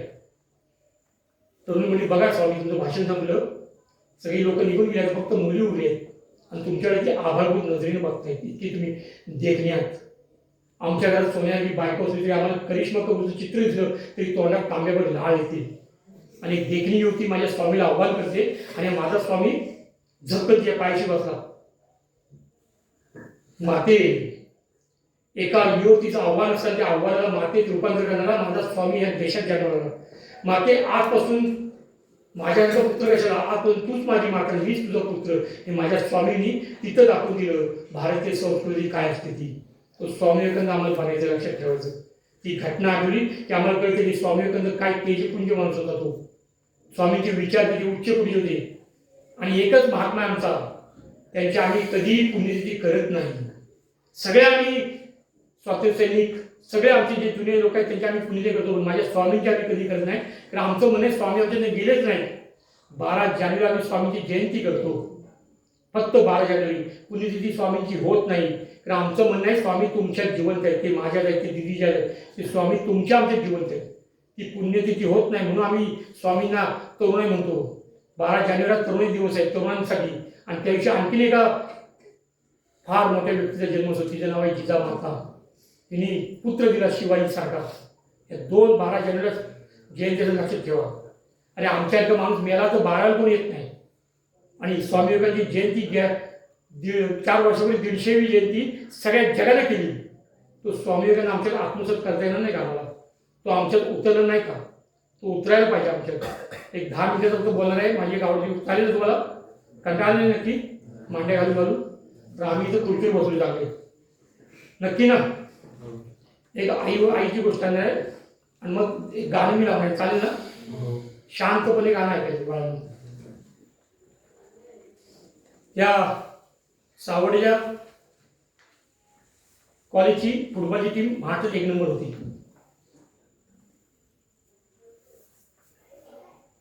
प्रत्येक वर्षी फायनल मारायची. त्यांना कोच चांगला होता. तो मुलगा म्हटला, सर मला फुटबॉलच्या मॅचमध्ये खेळायचं आहे. माझ्या वडिलांची इच्छा आहे. वडील माझ्या आंधळे, पण वडिलांना माझी इच्छा आहे की तू यंदा मॅचमध्ये फायनलला खेळ. तो मला वेळायच काय, तू राखीव आहेस, तुला खेळू आणि टीम हारली तर माझी नोकरी निघून जाईल. नाही, माझी इच्छा आहे, मला मॅचमध्ये खेळायचं आहे. माझ्या वडिलांची इच्छा आहे, वडिलांची इच्छा मला पुरी करायची आहे. मला खेळवा ना. आणि ज्या दिवशी फायनल आली ना त्याच्या आधी 4 दिवस तो आलाच नाही प्रॅक्टिसला. उद्या फायनल आणि सकाळी तो आला, सर मला घेता नाही खेळायला. सर तुमच्या टीममध्ये मला खेळायचं आहे. वेळाच काय, 4 दिवस तू प्रॅक्टिस नाही केलीस, टीम फायनलला पोचली, बिगर प्रॅक्टिस तुला घेतली तर टीम हारेल आपली, मारतील लोक मला. नाही सर मला खेळायचं, माझ्या वडिलांची इच्छा आहे सर. वडील आग्रह करून मला खेळायचं आहे सर. त्याच्यात जिद्द, आत्मविश्वास बघितला. वडील चल खेळ. नाही सर मला नुसतं नाही खेळायचं आहे, मला सेंट्रल फॉरवर्डला खेळायचं आहे, मध्ये खेळायचं आहे, मधली प्लेस मला खेळायची. वेळाच काय, मधली प्लेस म्हणजे संपूर्ण टीमचा ज्याच्यावर अवलंबून असेल तो मधली प्लेस असते. तो चुकला तर सगळी टीम हारते. नाही सर, नाही सर वडिलांची इच्छा आहे, मला सेंट्रल फॉरवर्डच खेळायचं आहे सर. मी तिथंच खेळीन, माझ्या वडिलांची इच्छा आहे, 100% इच्छा आहे सर, मला तिथंच खेळायचं सर. त्याच्यामधला तो प्रचंड आत्मविश्वास बघून कोच हळवळला. हरकत नाही, माझी नोकरी, खेळ, चल खेळ. मध्ये मी संपूर्ण जुगार खेळतो. आणि तो मुलगा असा काही मध्ये खेळायला की प्रत्येक पायात बॉलला की गोल, प्रत्येक पायात बॉलला घेऊन एक हाती मॅच जिंकून दिली. टाळ्यांचा कडकडाट झाला, संपूर्ण स्टेडियम उभं राहिलं. कोचची छाती अभिमान भरलो, ज्याच्यावर विश्वास टाकला त्याने विश्वास सार्थ केला.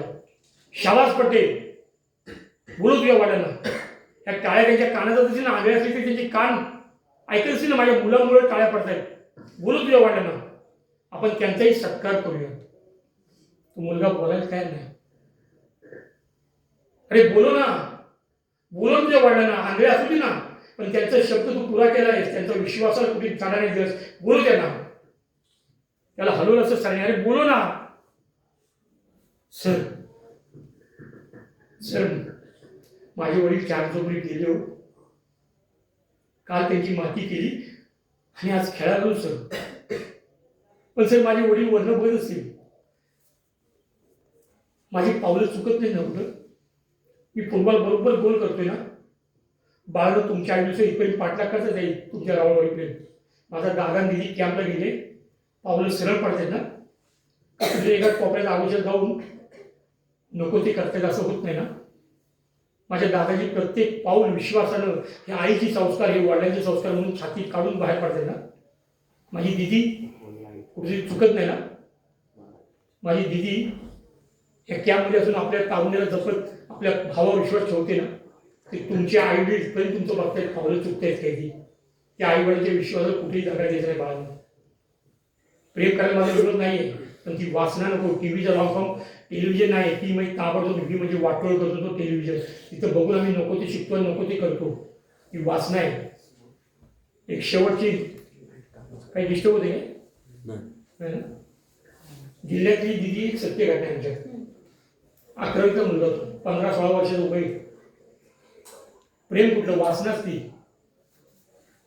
एका मुलीच्या मागं नुसता फिरायचा मागं, शाळा बुडवायचा, आई वडिलांचं काम विसरून जायचा. सत्य घटना आहे बाळांनो. रोज तिच्या पाठीस फिरायचा. 11वीचा मुलगा, पण ती हुशार होती मुलगी. ती म्हणली नो सॉरी. 6 शब्द लिहिली जाईल. 6 तू नाही म्हणालीस मग जगायचं कशासाठी. आणि घरपास लावून निघून गेला. हे वय असतं का बाळांना एका मुलीच्या मला मी घरपास लावून देतो. आणि मग ना माझ्या भगतसिंग सारखं कुठल्या तरी मुलीच्या मागे राहतो आम्ही. आणि वडिलांना सर्वात जगाचं दुःख कुठलं माहिती का, आपल्या तरुण मुलाला खांदा देणे जगाचं सर्वात मोठं दुःख आपल्या वडिलांना असतं. कुठली तरी मुलगीला आम्हाला नकार देते आणि आम्ही घरपास लावून निघून जातो. आणि ज्या आयुष्याचे संध्याकाळी श्रावण बाळासारखं खांदे मजबूत करून आई वडिलांना उचलून घ्यायचं कामामध्ये, त्यावेळेला मी निघून जाते का पुरीसाठी. त्यांनी म्हणजे हॅट बरं केलंस तुम्हाला नाही म्हणालीस. तुझ्या मागे एवढा वेळा झाला होतो ना की सगळी कामं विसरली घरातली. आता तू तुझ्या आयुष्यात शिकून मोठी हो, मी माझ्या आयुष्यात शिकून मोठा होतो. आम्ही परिपक्व झाल्यानंतर ठरवू प्रेम करायला. या खांद्याच्यावर फक्त इतके मोठे करा, उंच बाळा म्हणून याच्यावर सूर्य आणि याच्यावर चंद्र असला पाहिजे, इतके खांदे मोठे करा. ते खांदे मोठे करून सगळं जग जिंकण्याची ताकद तुमच्यात ठेवा. प्रेमाला माझा विरोध नाही आहे, पण प्रेम ही तरल भावना आहे. तुमचा वडील जिवंत आहे तुमच्याकडे चांगल्या मुलगा बघायला. ती वासना आमच्यामध्ये येताच का नाही. टीव्हीच्या माध्यमात नको ती बघून आम्ही, आणि नको ते आम्हाला लागतं. ती छोटीशी दारूची बाटली पण 6 फुटी माणसाला हलवते ना. 30+ करतो ना आम्ही व्यसन. एखाद्या मुलाला मैत्रीण नसली, मैत्रिणीला मित्र नसली, हा चर्चा होती काकूबाई यायला मित्र नाही आहे. विरोध नाही माझा, पण जो मुलगा आपल्या घरी येत नाही तो आपला मित्र नव्हे. त्याचं प्रेम माझ्या शरीरावर लक्षात ठेवायचं. एसटीतनं जाताना एखादा शेजारी आमच्याकडे लबाड म्हणून बसतो आणि झोपेचं समीर अंगाला घालतो, त्याला नजरेने सांगायचं हे हात काढ. आम्ही अंग चोरतो. कधी एका गावाच्या आंघोळ करूच वाटते, चुकीचे रॉंग आहे ते. 1908ला पहिला महिला दिन झाला. त्याला सांगायचं नजरेने सांगायचं हे हात काढ. आणि तुमच्यावर शायनिंग मारायला एसटीमध्ये अनेक हिरो असतात, ते तुमच्यावर शायनिंग मारायला त्याला मारतात. आणि नंतर जो तुम्हाला बिलर स्टँडवर कधी थांबत नाही पळून जातो, ती तुमच्यातनं आबला नाही सबला मुली घातल्या पाहिजे. मला कुणीतरी असं येताना आम्हाला काहीतरी स्पर्श करतात, आम्ही अंग चोरतो. पहिल्या दिवशी त्याचं डेली वाढतं, धीर वाढतो. दुसऱ्या दिवशी तो आणखी नोकरी हात लावतो. तिसऱ्या दिवशी आणखी हात लावून चौथ्या दिवशी मुलीला उचलून बलात्कार करतो. आमचे जर सत्कार व्हायचे असतील आणि बलात्कार नको असतील ना, तर आम्ही चांगले कपडे आणि विचारसरणी उच्च पाहिजे. पण तो बलात्कार करतो त्याला जबाबदार पहिली मुलगी असेल जिने त्याला स्पर्श करून दिला, तो ते आम्ही करून द्यायचंच नाही. तो करून द्यायचा नाही. तुम्ही सगळे सायन्सचे विद्यार्थी आहेत, तुम्हाला ताप येतो सगळ्यांना. निदान आहे का आजार आहे? ऑप्शन दिले तुम्हाला, निदान का आजार, निदान का पण हा निदान का, निदान म्हणजे तुम्हाला सावध करतो. ताप आला की डॉक्टर म्हणतो, डॉक्टर मला ताप आला मग तो म्हणतो रक्त लगेच तपासा, पण निमोनिया होईल, तुम्हाला डायबिटीज हे होईल, असे वेगवेगळे रोग सांगतो आणि आपण चांगले औषध घेऊन बरा होतो. पण ज्या वेळी तुम्ही वाढताय ना तारुण्यात, तो तारुण्याचा तुम्हाला ताप आला तर पुढचा राग कुठला येतो? प्रश्न काढा तुम्हाला. या नको तुम्हाला ताप. आता जे तुमच्या तारुण्याचा ताप येतो ना, एखाद्याला बघून इलू इलू सुरू होतं. आता या खंडाला चोरी की पीछे काय, आईला विचार चोरी की पीछे काय. आई 3 महिने तुम्हाला 3 वर्ष पाजलंय चोरी की पीछे काय ते.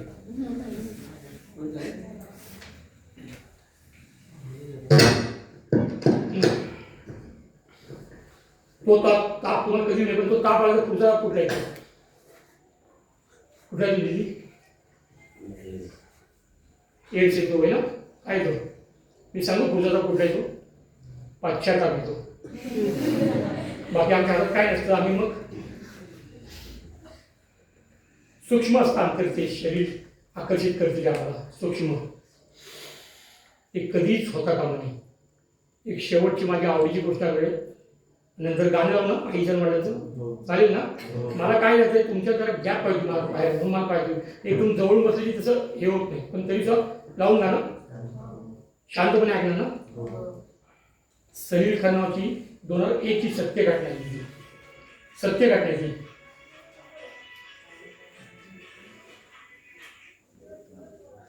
सलील खान नावाचा मुलगा 12वीत मुंबईत पहिला आला. सत्य घटना 2001 ची. सगळ्यांना आश्चर्य वाटलं, शिक्षकांना आश्चर्य वाटलं. आमच्या मुलांनी रेबन गॉगल चाटे क्लासेस त्यावेळेचे रॅडो घरायचे तो आमची मुलं 80% जेवढं जात नाही. कोण कुठला दरिद्री झोपडपडलं सलील खान 12वीत पहिला कसं काय आला. सगळ्या शिक्षकांना आश्चर्य वाटलं. ते बोलले चला सलीलला विचारलं तुझ्या यशाचं रहस्य काय. आणि सलील पहिला आला म्हणून मुंबईची काही नेते लोक कॅमेरे घेऊन गेले फोटो काढायला, कारण सलीलवर आपला फोटो पाहणार येईल पहिला म्हणून. पण सलील जिथे राहायचं ना तिथे चिखल होतं, दुर्गंधी होती, घाण होती. ते नेत्यांनी बघितलं चिखल येतं न उतरता निघून गेले. शिक्षक गेले, अरे इथे चिखल आहे, इथे दुर्गंधी आहे, इथं घाण आहे. आणि अशा वेळी सलील नावाचा इथं मुलगा कसा काय घडलाय. चिखलात तर तरुण मुलगा व्यसनाने मरेल, रोगराई मरेल, आणि इथं तितका चिखल आहे. आणि इथं सलील नावाचा मुलगा 12वीत पहिला आलाय. पॅन्टी वर केलं शिक्षकाने आपल्या. वाट काढत करत सलीलच्या घरापर्यंत पोहोचले. हे सलील. सलीलने झोपडी उघडली असते. अतिशय स्वच्छ होती सलील झोपडी. चेहऱ्यावर आश्चर्य आणि आनंद. आश्चर्य एवढ्या की माझे सर माझे गुरु आले माझ्या घरी. माझ्याकडे कोणी येत नाही कधी. हायवेवरच मित्र म्हणतात चल सलील कॉलेजची वेळ झाली, कारण आमच्या घरापुढे चिखल आहे ना, घाण आहे ना. आणि आनंद वाटला की माझे गुरु माझ्या घरी आले. ज्यांनी घडवलं ते गुरु माझ्या घरी आले सगळे. बसायला चादर दिला, गुळपाणी दिला. सर सर तुम्ही माझ्या घरी का आले सर. सर आमच्याकडे कोणी येत नाही सर, आम्ही गरीब आहोत ना सर. सर मित्र हायवेवरून हात मारतो मला, आणि अशा वेळी तुम्ही सर माझ्या घरी आले सगळे. सलील ती बघ चूल बघ, तुझी पेटी नाही 4 दिवस विजली आहे सलील चोर. तू जेवला नाही सलील 4 दिवस. तुझ्या पोटात अन्नाचं कण नाही सलील 4 दिवस. आणि हा शर्ट रविवारी धुतोस, परत पुढल्या रविवारी धुतोस. सोमवार ते शनिवार एकच शर्ट घालतोस सलील. फाटलाय रे, चिघळला तुझ्या कापड नाही सलील. तुझ्या कुठल्या सुविधा आहेत सलील, कुठली साधन सामग्री आहे, आणि तरी तू भारीत पहिला नाही सलील. आमच्या मुलं आम्ही सगळे येतो, पण आमची मुलं 80% वर जात नाहीत सलील. तुझ्या यशाचं रहस्य काय. आणि माझ्या दरेगेबाज मित्रांनो, सलील आपली कहाणी सांगतो. सर मी 7वीला होतो, माझी बहीण 4थीला होती सर. आणि आमचे वडील सर निघून गेले देवाघरी. आणि मग सर माझ्या आईनं लोकांच्या घरी धुणी भांड्याचं काम सुरू केलं सर. माझी आई 8-8 तास काम करी, काय पाण्याचं इथं 10-15 घरात रोज जायची भांडी घासायला. खूप देखणी होती माझी आई सर, खूप देखणी होती. रोज पाण्यात राहून सर आईला सर्दी झाली माझ्या. आणि सर्दी रूपांतर निघूनच कळलंच नाही सर. माझी आई आजारी पडली सर. आणि मी एक काम केलं सर. ज्या शाळेत शिकायचो ना तिथे मी चहाचा गाडा टाकला सर. चहा आणि वडापाव विकायचो सर. माझी छोटी बहीण 4 तास काम करायची, मी 8 तास काम करायचं सर. सर आम्ही छोटी पुरं काम करतो म्हणून मुद्दाम लोक वडापाव घ्यायचे सर. सगळा पैसा जमवायचो, आणि डॉक्टरला जो पण माझी आई बरी होत नव्हती सर. सर माझी आई दिवसेदिवस खलबत चालली सर. सर रोज खूप कष्ट करायचो, उपाशी राहायचो, पण सगळा पैसा डॉक्टर येतो माझ्या आईला बरं करा. पण माझी आई बरी होत नव्हती सर. अंगावर तो मांस उडून गेलं, चेहरा कापाडायला सर. माझी आई देखणी होती एवढी की लोक डबा घ्यायची माझ्या आईला. आई सुंदर सुगरण होती सर. रोज डबा भरून न्यायचे. ती आई असं वाटलं घरीच जायचं नाही, कशाला देखणी चालणार नाही. आणि कोण पडले या कोपऱ्यात, हाडाचा सापळा सगळं. सर मन भरून येतो, खूप कष्ट केले सर, पण माझी आई बरी होत होती. आईला टीबी झाला सर माझ्या. सर एक दिवस घरी गेलो, आणि आई कोपऱ्यातनं उठली अशी भिंती धरून सर. पण पडली हो 4 वेळा, जेवली नव्हती 8 दिवस.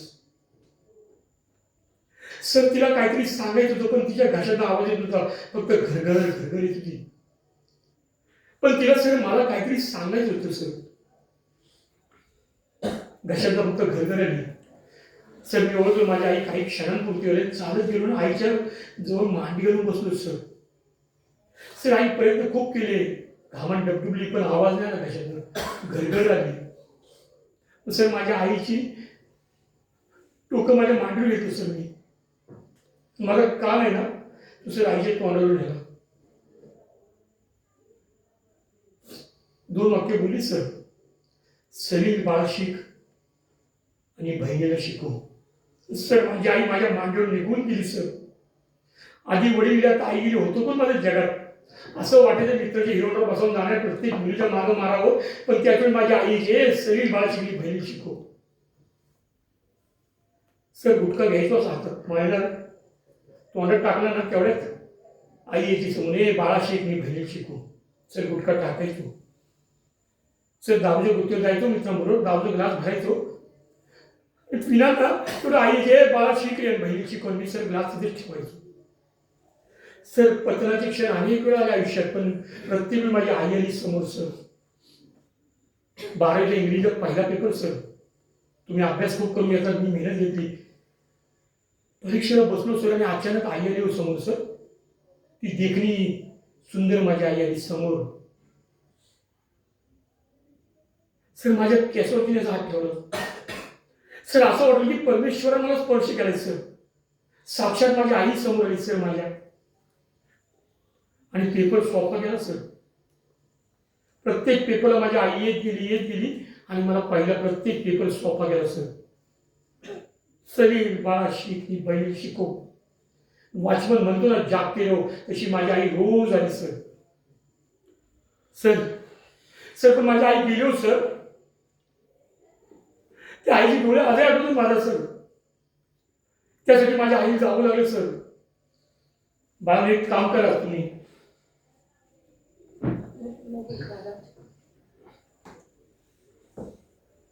आज कॅम्प संपला ना घरी जावं, आणि आईच्या पायाची चादर असते ना बाळून ती हळूच काढायची. त्या माऊलीला उठवायचं नाही. दिवसभर कष्ट करून झोपली असते माऊली आपली. वडील कधी ओरडतात, कधी काका ओरडतो, त्या माऊलीच्या खोली हळूच जावं, हळूच रात्री.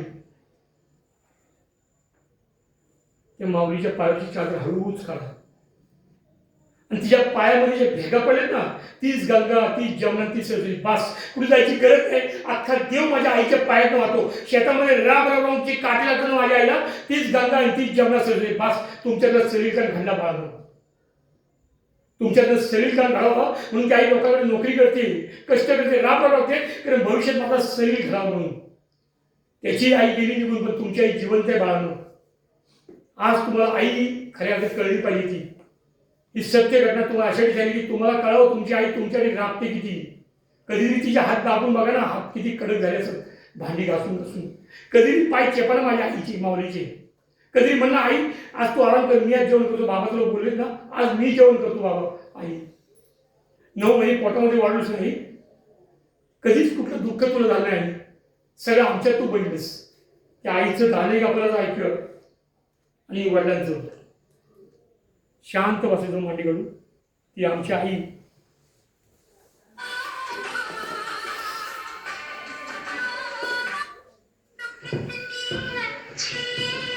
किती चांगली ना आपली आई. खरंच किती भोळे माझी आई, आणि खरंच प्रेम आहे ना माझी आई. कधी कळली नाही ना मला आमची आई. आई आज आठवणीच तो मला या गावात. आज 16, 17, 18 वय झालं, पण आई कधी कळली तू, पण आज कळायला लागलीस. दिदी माझ्या आईला हाक मारते. खरंच चांगली आहे माझी आई, जगातली चांगली आई.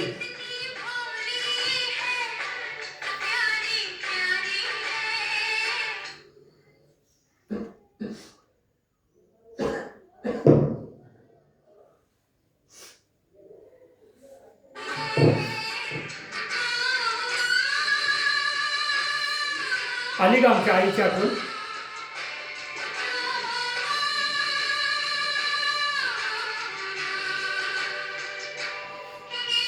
हे सगळे जग आहे ना, हे काट्याचं सगळे काटे पसरले. तू फक्त फुलं शोधलीच माहिती आई. आईनं काट्यातनं मला फुलं दिलीस का काढून तू? आज कळलीस मला आई तू. खूप वेदना दिले तू आईने.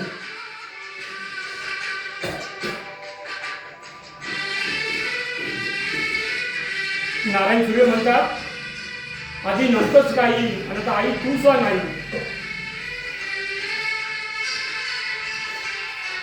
ग्रॅज्युएट नसलेली आई आम्हाला ग्रॅज्युएट करते. किती सहज ती आम्ही बोलून जातो ना. आमच्यासाठी जेवणाची वाट बनवणार आमची ती आई असते.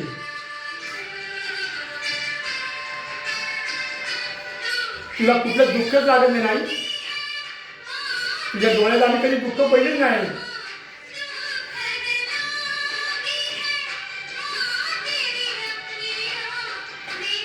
माझ्यासाठी किती जागरेस. रात्रभर लागली नाही तू. माझी सगळी झोप तुझ्या झोपेचं खोबरं केलंस तू आई. खरंच आई किती किती झोपेचं खोबरं तुझ्या आमच्यासाठी सुखासाठी आई.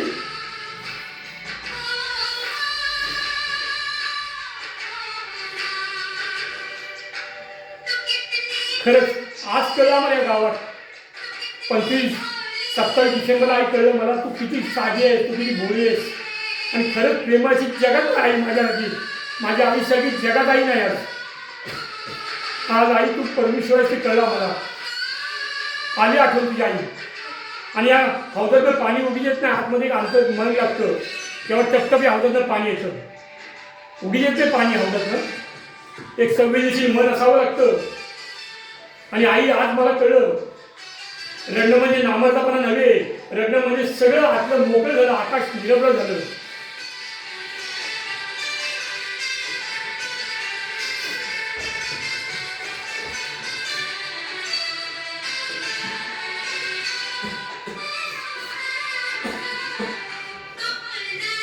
तुला स्वतःचं स्वार्थ नाही ना. स्वतःचं सुख दुःख कधीच बघत नाही तू. स्वतःचं सुख बघावं दुःख बघावं काहीच नाही. मी हसलो तू हसलीस. मी रडलो तू रडलीस आई. माझ्या रडण्यामध्ये तू सामील नाही जाईल. माझ्या हसण्यासाठी तू आई सगळं आयुष्य.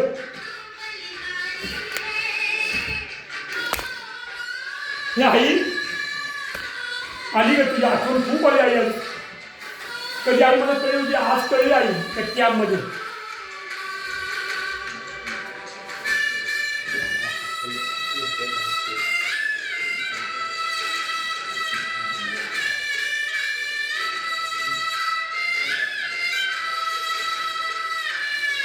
तिच्या पायात स्वर्ग असतो ती माझी आई आहे.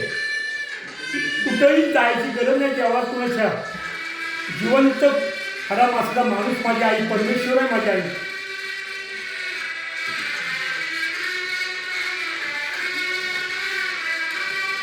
बाबूला वाटलं जन्मी मला एकदा बघूया का. खरंच तुमच्या एका मुलाची आई.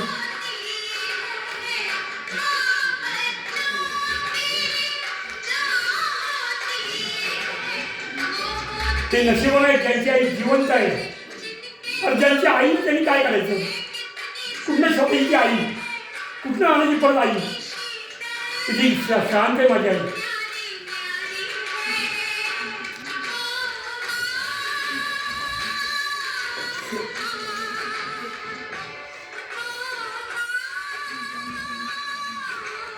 माझ्या आईकडे आता बाबा माझ्या दिदींसाठी.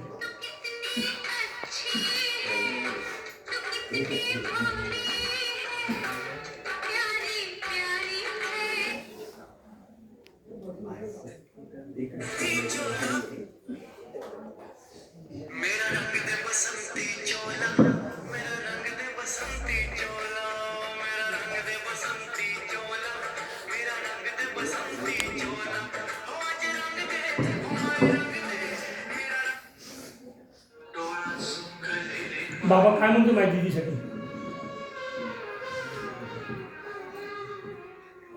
आठवतो बाबा.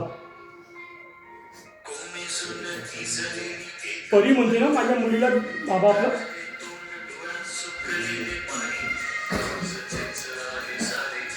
रोज म्हणतो बाबा, तो म्हणतो माफी कशी मागू माझी तिची.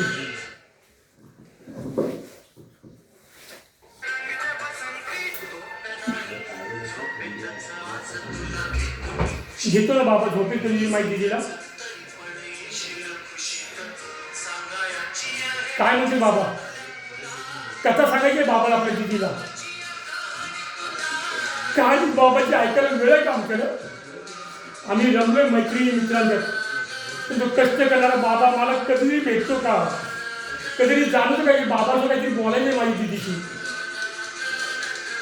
मग तो एकटाच बोलतो. रोज बाबा आमचा लोकल फेऱ्या मारतो.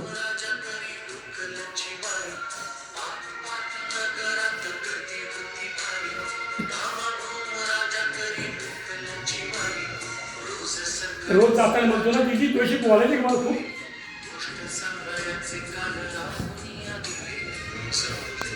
नाही जमलं त्या बाबाला, पण तो उद्या भेटीन म्हणतो. मग बाबा म्हणतो आपण स्वप्नात आल्या, स्वप्नात गप्पा मारूया.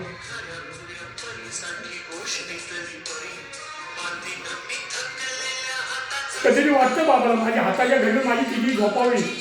कधीतरी मला पर्याय म्हणून दिदीने माझ्याजवळ यावं. त्याला वाटतं माझ्या दिदीचे केस करावे, फणी करावी, केस फणी करावे, तिला पावडर लावावी. तो बाबा असतो आपल्याला,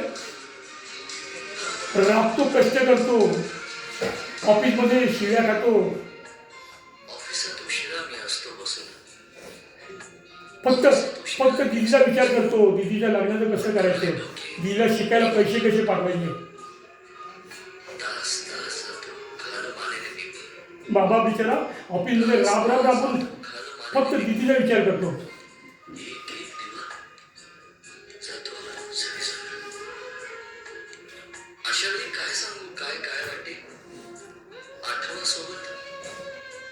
बाबा डोळ्याचं पाणी तो कधी बघितलं का तुम्ही बाबांना. कधी वाटतं बाबाला की आई जवळ शिकण्यासाठी, कधी वाटतं तुला जवळ घ्यावं, ती स्वप्न विचारावी.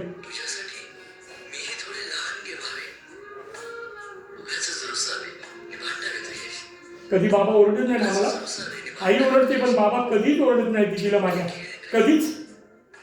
जे जे मागतो ते बाबा देतो म्हणून हक्कानं.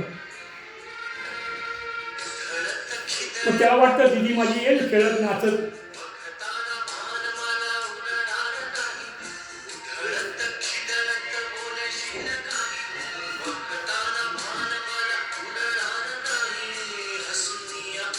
मग आई उगीच ओरडती ना.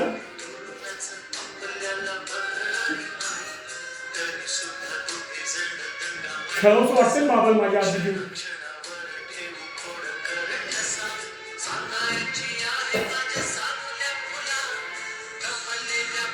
त्याचं ऐका ना कधी कथा ऐका बाबाची.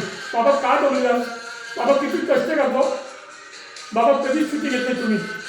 आई रडून मोकळे बाबा तुम्ही आत्याच करतो. बाबा बनेला किती भूक पडे, बाबा नवीन बने गेले ना आपण. बाबा फाटकी लुटी घालता, गाडीला आंघोळीचं झाकून पडतं. बाबा तुझं लहानपण आठवलं बाबाला, आणि पहिलाच घेतलास तू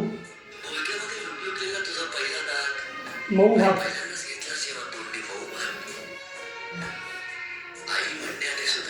बाबा म्हणलीस ना तू बाळा, कधी बाबा म्हणलीस तू आईच्या आधी. रांगत रांगत घेतलास ताबा सगळ्या घराचा.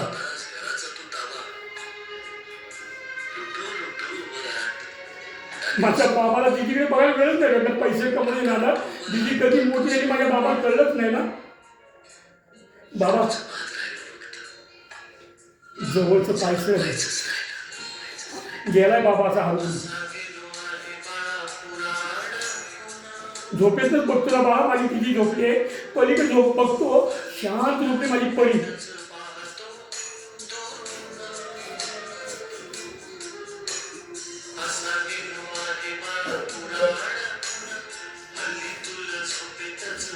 असा कसा बाबा दिलं लेकरांना देतो, लवकर जातो आणि उशिरा येतो ना. एका घरात राहून सुद्धा भेट नाही.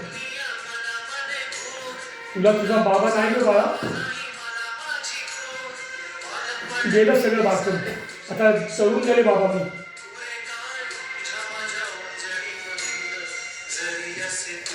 येतंय बाबांसाठी पाणी येते डोळ्यात.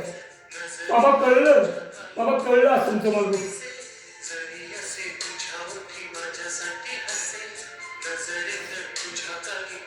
असा कसा लेकरांना देतो नाही, कसा आली बाबा नाही म्हणून बाबा तुम्ही आठवलं बाबा आली तुमची आठवली बाबा. कसं आलं बाबा, एवढं प्रेम दिलंय ना बाबा, आज कळेल तुम्ही मला. जा येणार ना पाणी, येणार बाबा पाणी, डोळे येणारच. आज झालं बाबा तुमची आठवण. बाबा तुम्ही आठवली आज.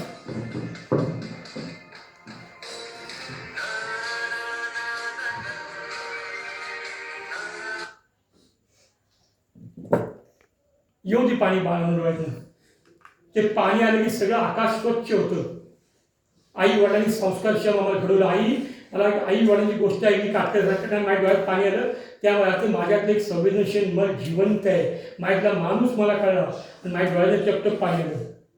या कॅम्पचा, या आपण घेतलेल्या एनएसएस कॅम्पचा हाच फायदा झाला आम्हाला की आमच्यातला माणूस जिवंत झाला. आम्हाला आमचा माणूस कळला. आणि रडणं हे नामर्दपणा नाही, रडणं म्हणजे आपला माणूस जिवंत असलेली एक चांगली गोष्ट आहे बाळांची. हसायला आम्हाला सहज येतो, पण दुसऱ्याची दुःख, दुसऱ्याची वेदना ज्यावेळी माझी संवेदना बनते तेव्हा माझ्या डोळ्यातनं टपटप पाणी आलं. आणि बाबा आज माझ्या डोळ्यातनं ते पाणी आलं बाबा. पुन्हा एकदा कधी आपण नक्कीच बोलू बाळांना. पुन्हा एकदा संधी आली तर तुमच्याकडे नक्कीच येईल. जवळजवळ 1.5 तास व्याख्यान भाषण नव्हतं, आपला संवाद होता. तुम्हाला बोलताना असं वाटलं असेल 1.5 तास की हा कोण माणूस काय आलाय, पण आता 1.5 तासानंतर तुमच्या माझे एक नातं निर्माण झालं.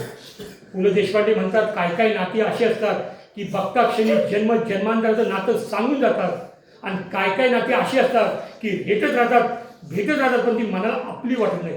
तुमचं माझं एक नातं व्हावं, त्या नात्यातून एक चांगला समाज घडावा, तो व्यसनमुक्त समाज असावा, आणि त्या नात्याचे भुई आम्ही असावेत. या भारत देशाला वाकड्या नजरे करून बघणार नाही अशा पद्धतीचा सैनिक माझ्याकडे प्रत्येकाला घडेल. आणि या देशाच्या खऱ्यातून मी नागरिक म्हणून नाव लौकिक वाढवीन. ज्या आईच्या कुशीतनं जन्म घेतला त्या कुशीला अभिमान वाटेल. ज्या बाबांनी मला लहानाचं मोठं केलं त्या बाबांना माझं बोट धरताना अभिमानानं बोट धरावंसं वाटेल. त्यासाठी मी आजचा त्या कॅम्पमध्ये माझ्या डोळ्याचं पाणी आलं. आणि म्हणून आजचा काटकर सरांनी येऊन नातं निर्माण केलं. तुमची माझी भेट होईल न होईल कधी मला माहीत नाही, पण कधी वाटलं मनामध्ये काटकर सरांना आपल्या गावात व्याख्यानात बोलवते, माझा नंबर मागून घ्या आणि कधी कुठे बोला. मी 100% तुमच्याकडे. मी महाराष्ट्रात परभणीपासून खाली गोव्यापर्यंत व्याख्यान केले. ही दिदी फार मोठी कीर्तनकार आहे, पण तिला माझं व्याख्यान आलं म्हणून खास माझ्यावर आले. पंचायत समिती उच्च पदावर काम करतात, त्यांच्यासोबत मिस्टर आले. पण ती म्हणली होती आम्ही एका संस्थेत काम करतो शिवमध्ये, इंद्र देशमुख आमची गुरु सगळ्यांचे. ते दिदीला वाटलं मला शिरीष काटकरांचे व्याख्यान केले म्हणून दिदी माझ्यावर आली. तुम्ही स्वतः बाळांना असेच घडा आणि त्या घडण्यातून तुमच्यातला एक चांगला सजग नागरिक या देशात द्या. जाताना एवढंच म्हणतो, एक बार गलती करे उसे इंसान कहते, एक बार गलती करे उसे इंसान कहते, 2 बार गलती करे उसे शैतान कहते, बार बार बार बार बार गलती करे उसे पाकिस्तान कहते, और हर गलती का मुंह तोड़ जवाब दे उसे हिंदुस्तान कहते. धन्यवाद.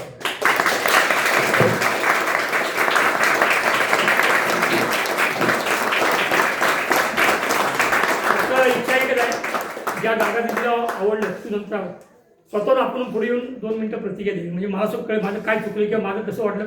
आपण उत्स्फूर्त कुणी आहे पुढं. एका दिव्यान दादा काय वाटलं भाषा व्याख्यान ऐकून, कुणी आहे उत्स्फूर्त, घाबरायचं नाही, लाजायचं नाही. हा ये ना.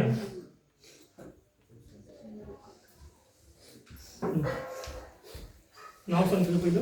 सर मी तेजस निकम, मी प्रोफेसर आहे. Govind college of pharmacy. Mic बंद पडला तुझं सर. हॅलो.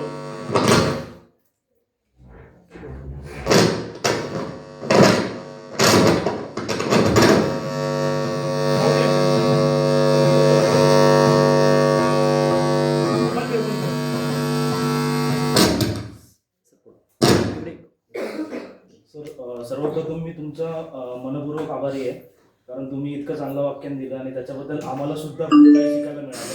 आणि सर्वात महत्त्वाचं म्हणजे सर 4 वर्ष आम्ही काय करतो, यांचा जो सिलेबस येईल तर सिलेबस जेवढा तो सिलेबस आहे तो आम्ही बघतो, तो बघून आम्ही थोडंसं आमचं प्रिपरेशन करतो आणि यांना शिकवतो. ते आम्ही फक्त एवढंच नॉलेज देतो की फक्त फार्मसीपुरतं लिमिटेड नॉलेज देतो.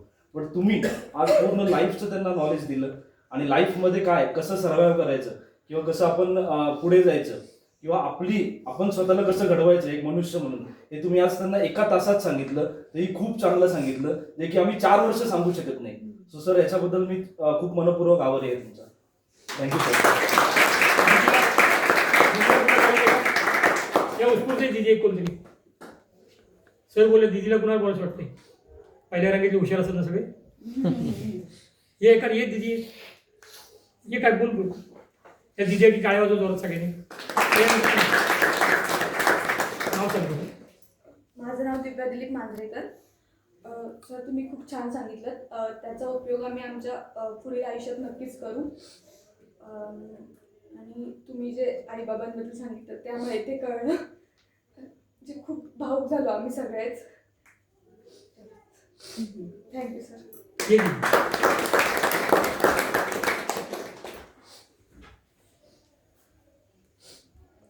नमस्कार सर, माझं नाव अभय राजेंद्र कदम.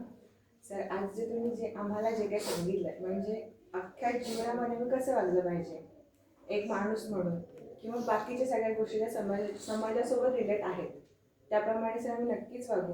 आईबाबांबद्दल सर तुम्ही जे सांगितलं आम्हाला कायम आदर आहेच सर तुमचा सुद्धा. आईबाबांबद्दलचं प्रेमसुद्धा सर आमचं खूप जास्त आहे आणि अजूनही ते वाढेल हे सर एवढी नक्की आम्ही तुम्हाला खात्री देतो. आणि सर खूप छान वाटलं दिलं त्यासाठी धन्यवाद सर. थँक्यू. कागद बोलायचं पुन्हा माझा नंबर लिहून घ्या पाहिजे. 97 30 16 93 93 शिरीष काटकर चिपळूणमध्ये स्वामी